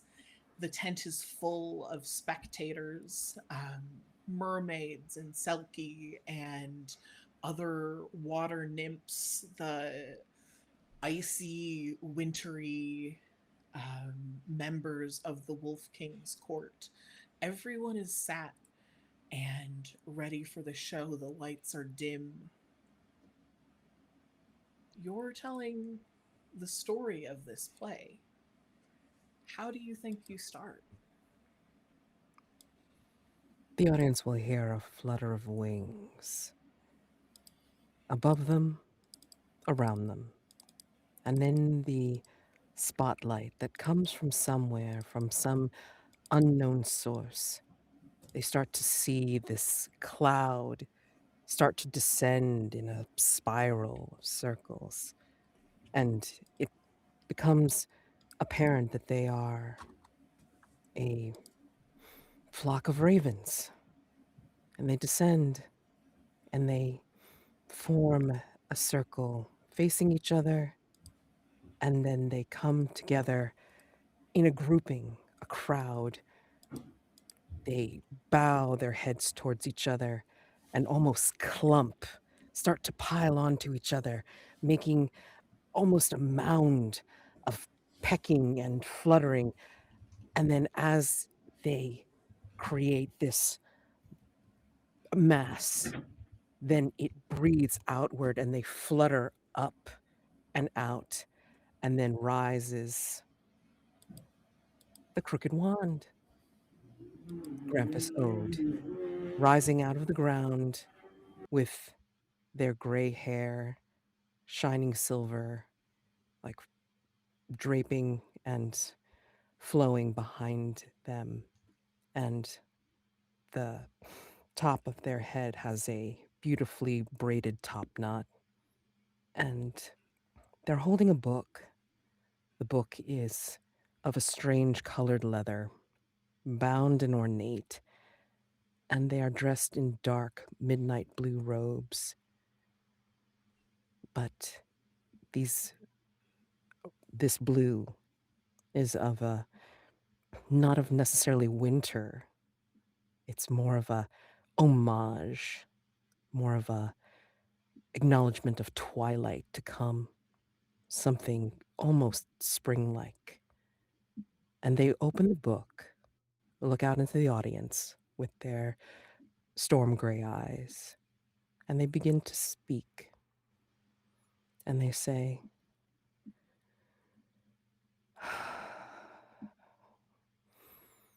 There was once a fae who loved one another so much that they cared for them and not wanting them to stumble or to harm others or themselves in their pursuit of becoming better and more great. This fae went so far as to try and keep the other. They admired them from afar and close, and they were friends. But they knew they had a temper. So, to contain that temper, one day they decided perhaps they needed to pause, cool, change their form so the flame didn't burn so hot, didn't temper so deep. And they decided to change the other into something different one day. And this is where they will step off to the side, and another spotlight will go behind them, and we see Cerulia and the Dark Empress becoming the two fae that Grampus Ode is speaking of. Perhaps the Dark Empress is the first fae, and Cerulia is playing the fae that the Dark Empress admires. I think it's really a dance act that the two of them are doing as Grampus Ode narrates. And I think that there is some aerial acts to it. What do you think? Is there a time that Cerulia maybe goes up onto like a hoop Hmm. and like the Dark Empress is standing below and like her hands are up, like, you know, like come to me? And what does it look like when Cerulia gets on the on So the hoop? yeah, I think what happened was Terry has possibly begrudgingly, possibly nervously agreed to amp up the danger of the aerial contraption. So this hoop isn't like attached very securely, but rather it just spins wildly as she becomes she kind of winds herself all around the hoop, and begins to ascend with the counterweight being just a little bit too light, not enough to hold it in place, and it starts to spin, and like a wild swing goes all around the Dark Empress, um, reaches out to down below, almost in this enticing way, but never touching, never really truly planting herself anywhere. And then I think there is almost this ever like imperceptibly close distance closing. There is a twine that goes around the neck of the Empress, and when it almost make contact, it slips away. It's like very reminiscent of if you've ever watched Bollywood films and like people will get very close to each other but not Hmm. touch. They'll get very close to each other but not kiss. There are those scenes where someone's on one side of the glass and someone's on the other side of the glass and they're both pressing up against each other.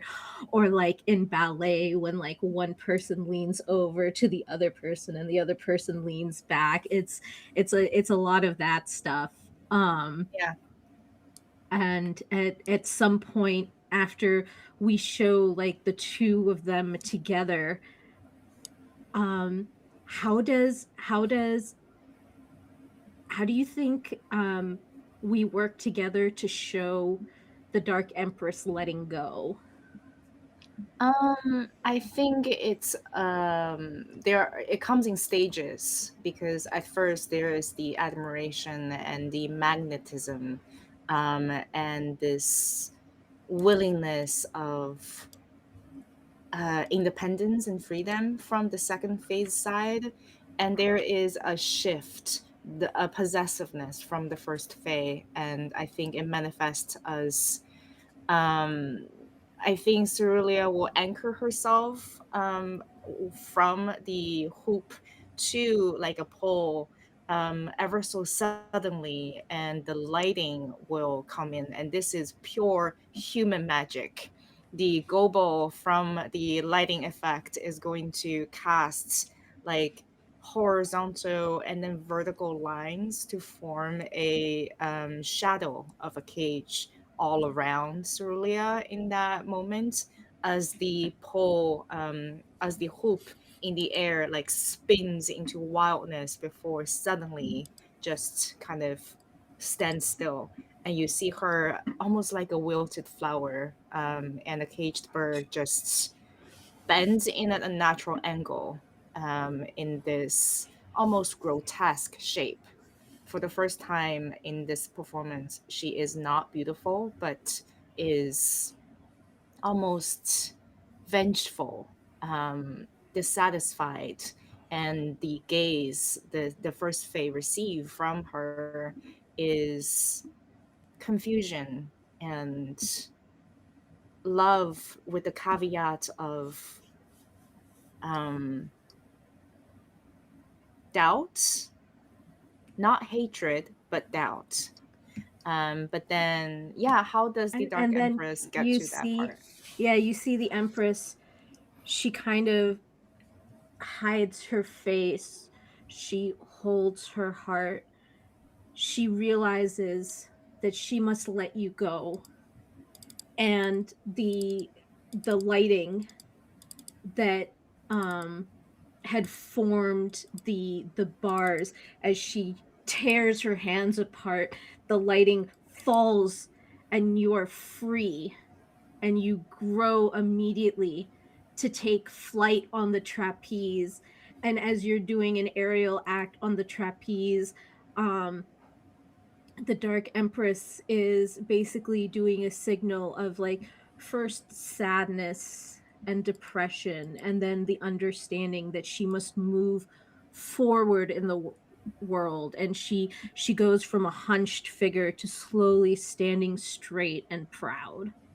And as I think as the Dark Emperor stands back up straight and no longer chasing or no longer following, Cerulia is going to descend from the hoop again, not standing in front of or behind the Dark Empress, but on their side, and will, I think, very cautiously and very gently put one hand on their back. And when that happens, you see, this is not part of the show, but a realization, a confusion, uh, like a fear and glee, as the Dark Empress realizes something that she's kept from herself for so long.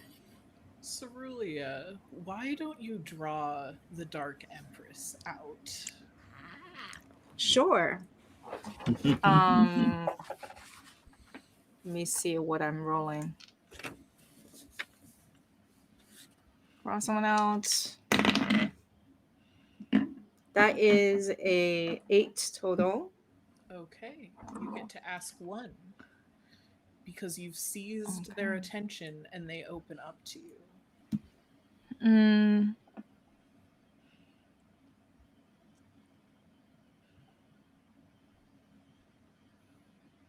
Okay. I think my question is, what What are you afraid I'll do? I'm afraid that if you know the closeted interest I've held, the veiled desire, the things that I've been ignoring, if you know those things and you know me as someone dangerous, as maybe a little bit of a playboy, and I don't know if you've seen my true form. What if all of that puts you off of me? And I am afraid that you will turn away from me.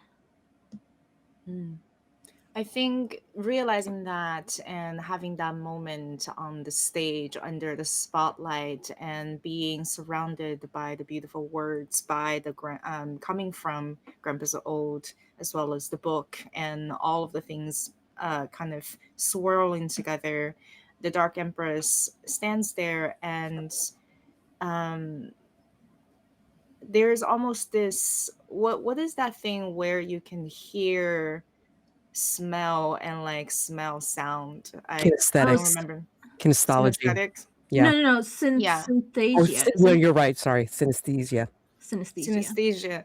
So there is this synesthesia happening to you, the Dark Empress, as you almost smell these words around you. And I think from the audience point of view, you just see a flutter of wings again, and then a blossom of flower surrounds this long and tall and beautiful figure in center stage. But what you hear is, I don't care what you look like. And I don't just look like a flower. I don't just look like a bird.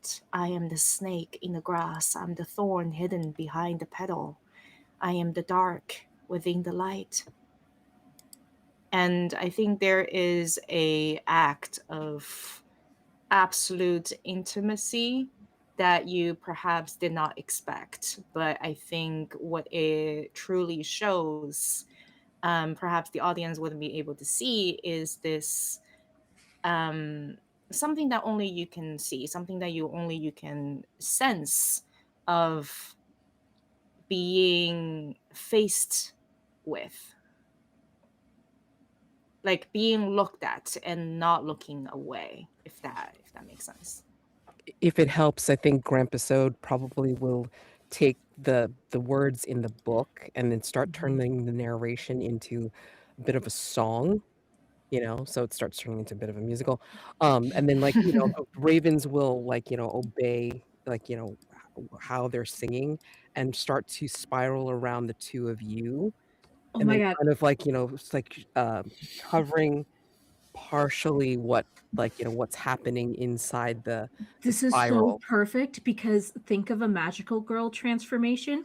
They start a magical girl transformation basically, and I am going to change my form and seeming. That is a 5.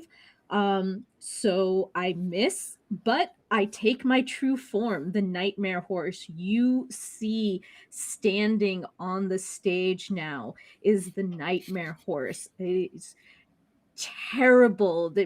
Their fangs that are bloody, and the hooves are bloody. It's drenched in ice water. You have no idea where it came from.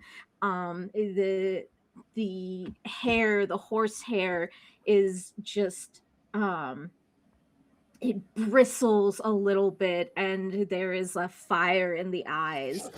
um and yet they look questioningly at Petal. I think to kind of match the Dark Empress's energy, Petal is now Thorn.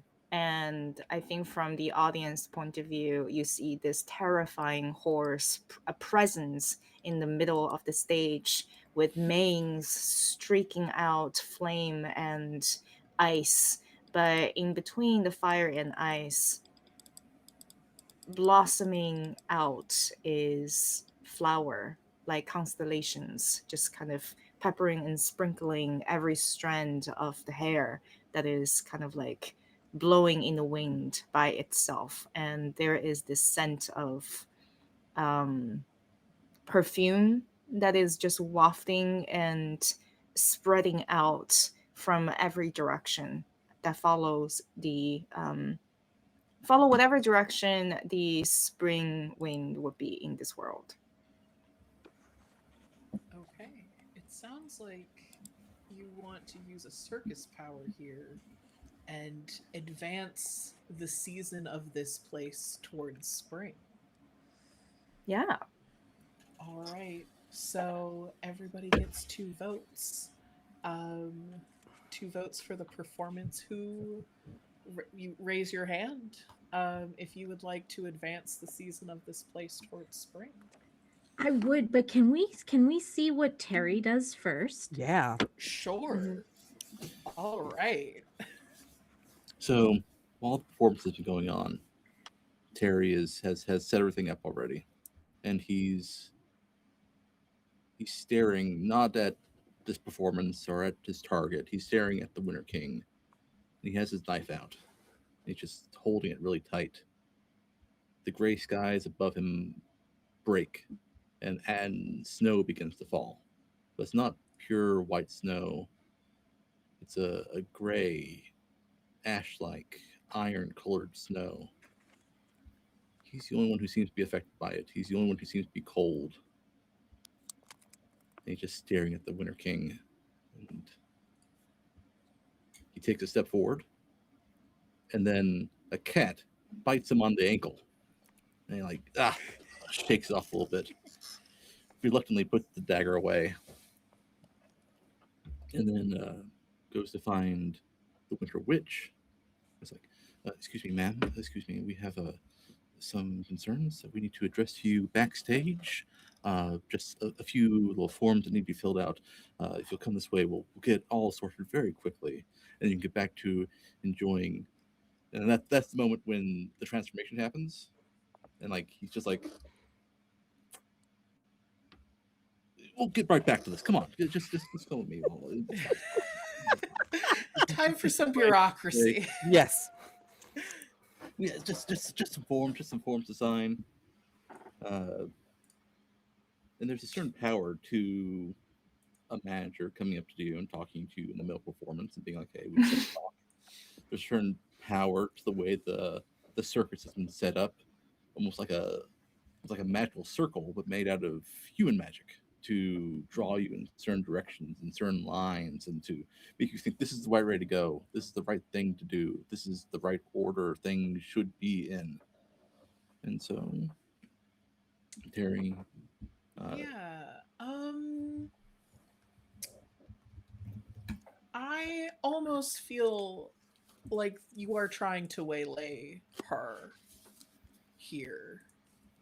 Or do you have another play that you would like to do? I think I can go with Waylay, see how that turns out for me. Probably not very well. You've been rolling so good. That's a come 5. on. Okay.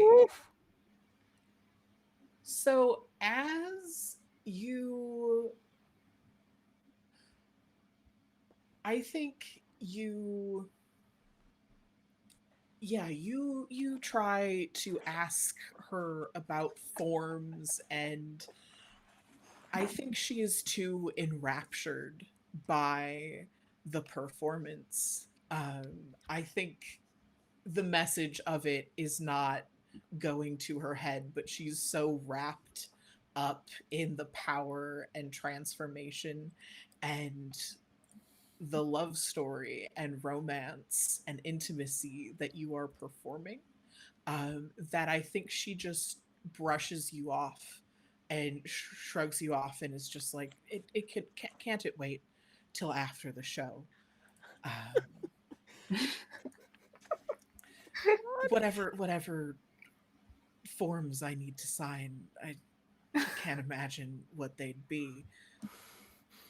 Surely it can wait. I think I'm going to take this moment to make another step to careful, Okay, yeah. where my presence goes from nearly unnoticeable to now being a menacing presence. I'm going to reduce, open up somebody to -1.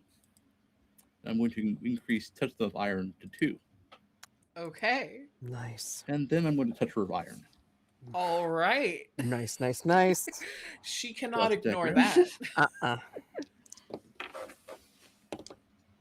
Well, maybe she can. It's a 4. What? Oh my. No! Oh In my the clutch, gosh. Terry, Let's come on! see. What the hell? What the hell? On a miss, ask the MC what goes wrong, or should a knight, 7 and knight be prepared for the worst? You've trespassed rashly into fairyland and threatened a fairy with free death. The consequences may be severe. I have a quick question for you. Yeah. One of the things I can use, one of the things I can do with my trappings is turn a miss into a 7 to 9 hit. Mm-hmm. Yes. This is a very small dagger, but still a dagger. It's a weapon. And I'm using it in a threatening manner. So I could imagine that being something that could push this from a miss into a 7 to 9 hit, which is still not good for me. Yeah, I think you can do that, but I think if you do that,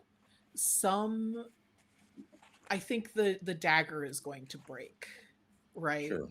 So if you wish to confront the Wolf King in the same manner, you are not going to have as strong of a weapon to do so with.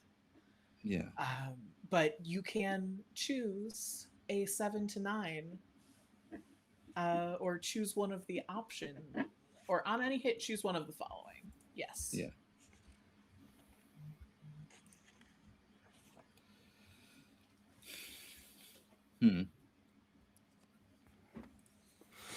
I think I'm going to go with. I can't hear anyone. Oh, you can't hear anyone? Can you hear us? Talking? I can't hear anyone. Hello? Yeah. Oh, hello? Uh-oh. Did your audio? Oh. Check your maybe your computer muted. Refresh? I don't know if it's gonna help. She can't hear. I know. We're all like giving suggestions. Troubleshooting, and it's like.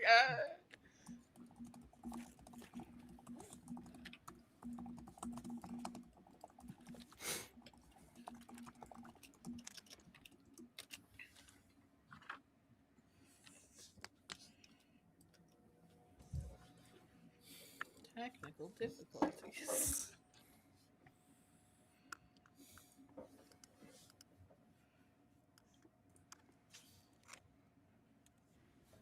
Here we go. Can you hear us now? Yes. Hello? Hello? Okay. Beautiful. Yay! Oh no. Good. That means some time to make my choices. It's a big choice. It is. I think I'm going to make them promise me anything I ask, which is break your spell, break your binding between the river and the River Queen. Make their fates be separate once again. I think you. How are you touching this witch with your dagger? Like. I think the flat of the blade to her neck. Okay. I think she freezes and stares at you. She knows the power that iron has and the threat of death that you wield. I think she nods. She looks utterly terrified. And I think you see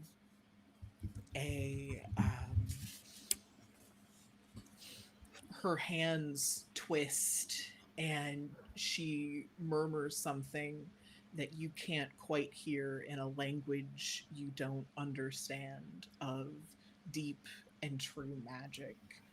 And there is a shattering sound, not quite as big and hefty and huge as the ice would be, but the River Queen sits next to the Wolf King on a small dais in the audience, and I think you all can see the small silver bracelet snaps and cracks open.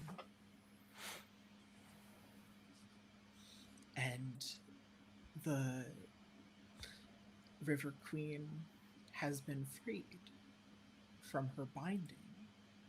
I think this also sounds like you are trying to change someone's fate as a circus Yes. power. If you would like to add an additional fate for the River Queen to this. Perhaps that this kind of binding can't happen again. That this has happened once, it's been undone, and never again shall it affect the River Queen. All right. We'll take a vote. And then we'll go back to our other vote. I mean, I vote for both things. I vote Yes. for this fate, and I vote to advance the season of this place. I like both. Yes. Well, You you only have have two two votes, votes, right? You Yeah. you Yeah. have two votes. Yes. Yes. And you can't vote for your own, but so Cerulia, for changing the River Queen's fate, do you lend your power to this? Oh yeah, absolutely. Okay, that Yeah. is unanimous, which means the change you describe comes true in the absolute, and that this place, the River Queen, and the people here are already forgetting that it used to be otherwise. The River Queen has never been bound. For how can you bind the river?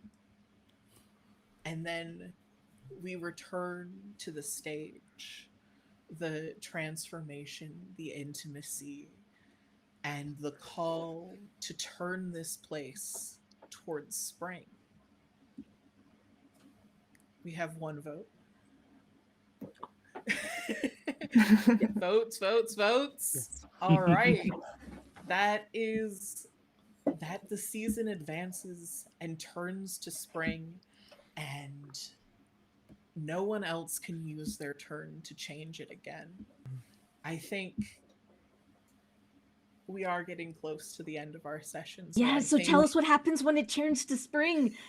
I think as you hear the small crack, and then it's almost of the binding breaking, and then it's almost a yawn, this great shuddering crack of the winter dam, the ice behind the palace.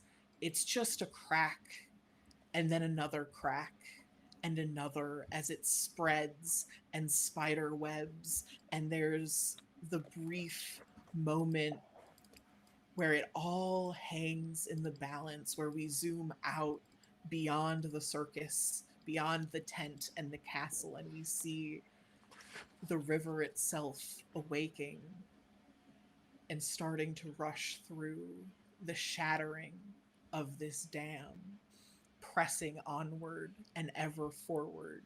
The sky, which has been gray and wintry, the light, the sun starts to rise almost. The light becomes warm and yellow, and there's just that freshness in the air of knowing that the winter is over and knowing that green is coming. There is something else I would like to do. Of as course. kind of perching up top and glancing at everyone and seeing what's going on. I think from the grapevine, from the rose vine, the Dark Empress will hear, "I'll be back. We have much to talk about." And but we'll slip away, and I'm gonna go look for the witch.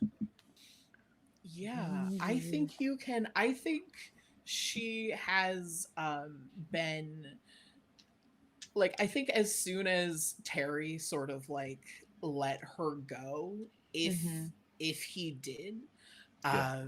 she's like, okay, I'm done. I'm not gonna stay here.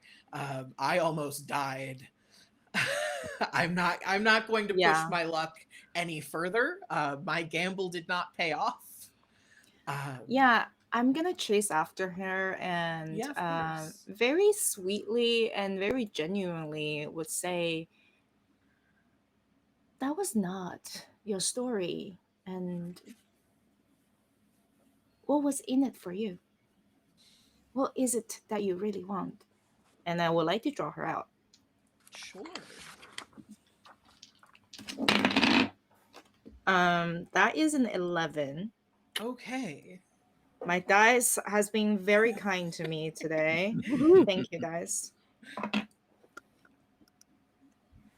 All right. You seize their attention and they open up to you. Mhm. Ask two. Um, what do you expect and how do you feel about it? I think right now you are coming after her. You're being kind of threatening. I think she's No, expecting. so I meant to ask like what I guess it's more about like what do you expect uh like as the result of what you were doing like this. Okay. Yeah, yeah, Yeah. yeah. I think what she was trying to do, she was expecting to preserve the love that was here. The Mhm. love between the river and the winter, the love between the River Queen and the Wolf King. She was not asked to do this. She was doing it out of the goodness of her heart, as and as we all know, the goodness of the Yeah. heart of a fae is a very strange thing. um Yeah. so I think, Um yeah, I think in terms of like how, like, I think she didn't expect it to go so downhill so suddenly, mhm. but it did. I think my second question is what are you forgetting, ignoring or keeping from yourself? I think there is seeing you come and confront her, seeing you, trying to ask what she wanted. She saw that performance, she was enthralled by it, but the lesson just hits her now that you cannot force love, you cannot bind love. It must be freely given and it must be freely received. And to meddle in that is a grave mistake. Yeah. I think I will look at her and just say, almost like this, um, she's trying very hard to not be threatening because Mhm. she was threatening to her before. She will kind of like twine her arm around the witches, but not very tightly. Would just say, "You are probably the most interesting person that I have met tonight. Well, outside of our little merry troop of performers, of course. They are my family and they have my heart, but you are very interesting as well.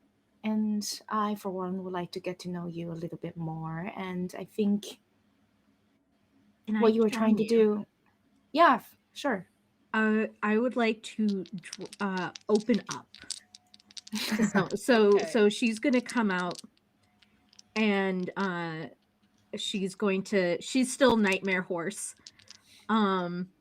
But she kind of sticks her head around. Like, you don't understand how she hid behind this plant, but she was hiding behind this plant and she like sticks her head out.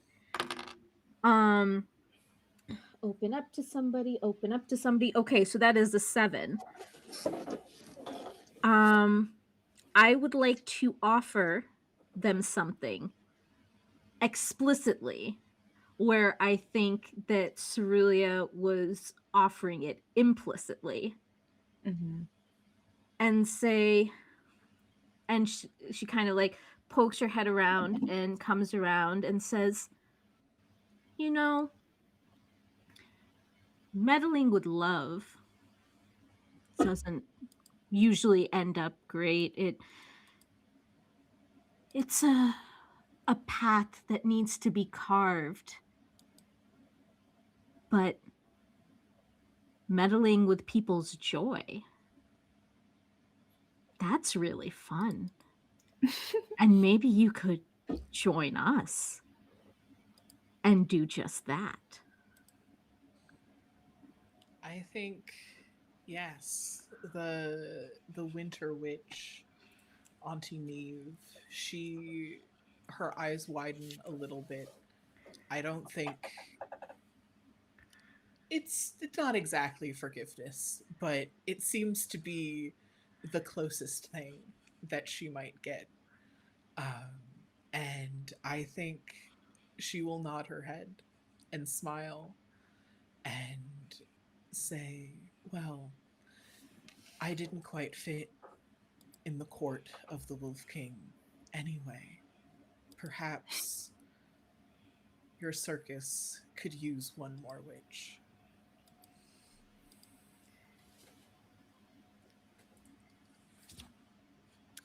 And maybe Grampus Ode and I together can acknowledge or celebrate a change in the circus's roster.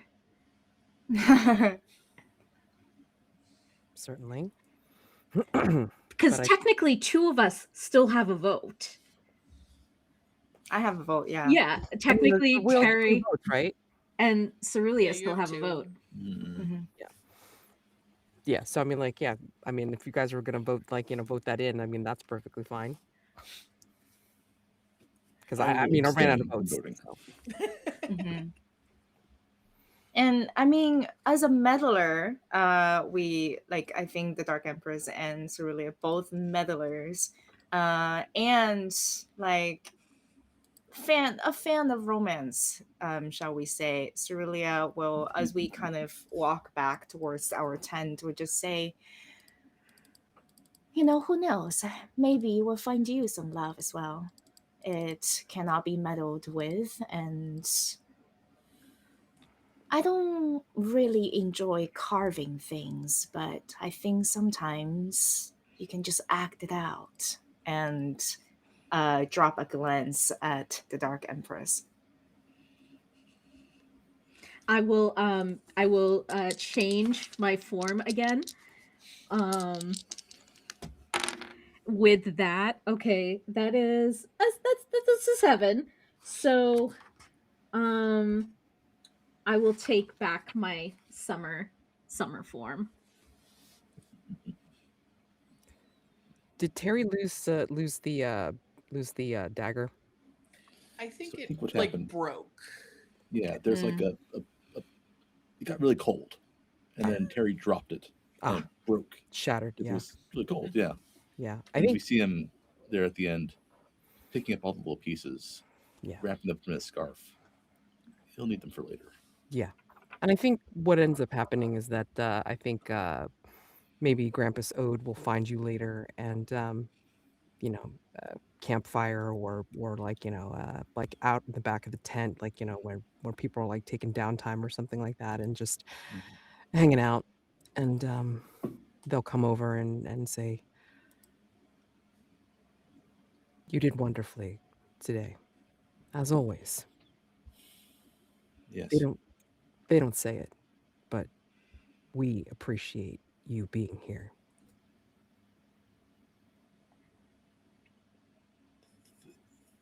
Thank you.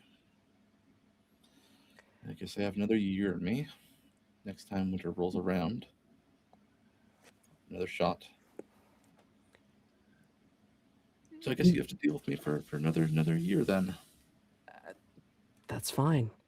And you do realize that because these things go into cycles, these things come round again, that maybe 'tis the season. All things come round in a season, and maybe things will become restored. And, you know, they'll jut their chin over at the pieces that you hide in whatever pocket or pouch that you have them in, and then they'll bring out one of their trappings,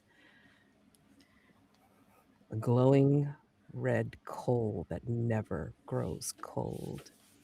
Cool. So be reassured that even if it cannot be repaired, I'm sure that you'll come across something yet again that you can use. Not that I'm saying that there's any help from me. Of I'm course. just saying these things come in cycles.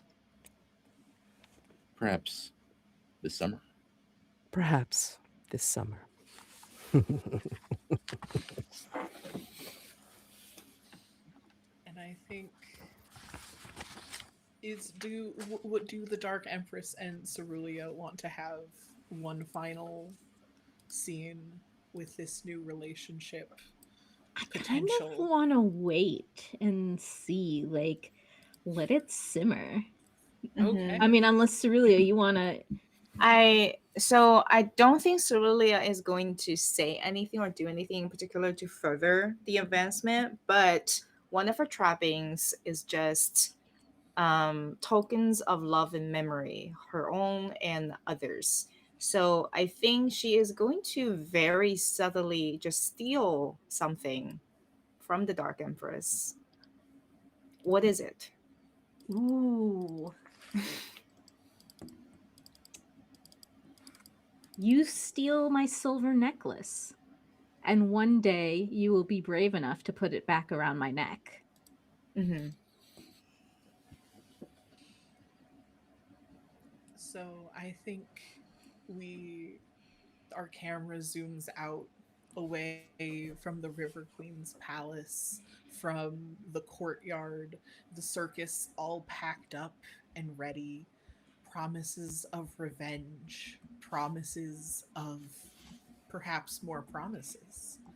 And um, we see the river cresting over the dam in a beautiful waterfall, and the whisper of icy wind, a lover's caress goodbye, as the river flows down through fairyland and leads us to wherever the circus is going next.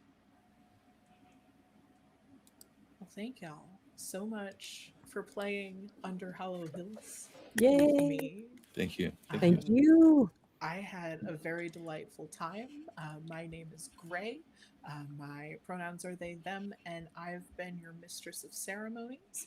You can find me on the internet at Aliengenic, particularly on Blue Sky. And I'm Zoop. You can find me as Zoop Machine on Threads and Blue Sky and really anywhere else that's worth being. And if you type in Zoop Machine and I'm not there and it's worth being there, you should tell me. I love playing games with people. You can see me GM and play in some stuff on Game Master Monday, and I just show up in a lot of different places. You can check my card, zoopmachine.card.co, for more stuff. And most importantly, if you are not going to Gen Con, if you've heard of Gen Con and are not going to Gen Con, I invite you to come to Convention Zero, which is the online convention that we hold at the same time as Gen Con. so that the people who can't go to Gen Con still have a place to hang out.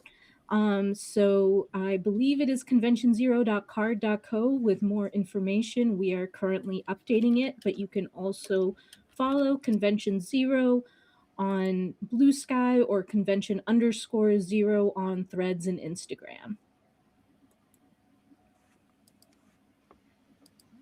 I think I threw it to Meinberg last time. Okay. Yes. Yes. Hello. I'm Meinberg. I played Terry Summers. I use the pronouns "thon" or "they." You can find me on Blue Sky as Meinberg or on itch.io as goat-song-publishing. I do a lot of game design, TTRPGs, weird stuff. You might like it. So yeah, I'm going to shoot over to Mads. Okay, thank you very much. And I'm Mads, they, them pronouns, and you can find me definitely on my actual play channel on YouTube, Madeline Collie. Also, Madeline Collie on Blue Sky, as well as on my itch page, Madeline Collie itch.io. And so I do some TTRPG writing, as well as definitely GMing and playing on other people's channels, as well as on my own YouTube channel, and I love games. So I've have at it, and this is my first experience with Under Hollow Hills, and it has been a joy and a blast with all of you. So thank you so much. This has been awesome. So hopefully I get to play with you all again.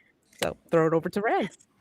Hi, I have been Ran. I use she, her pronouns, and I have been playing Dicentra Cerulean tonight, and with all of the petals and thorns.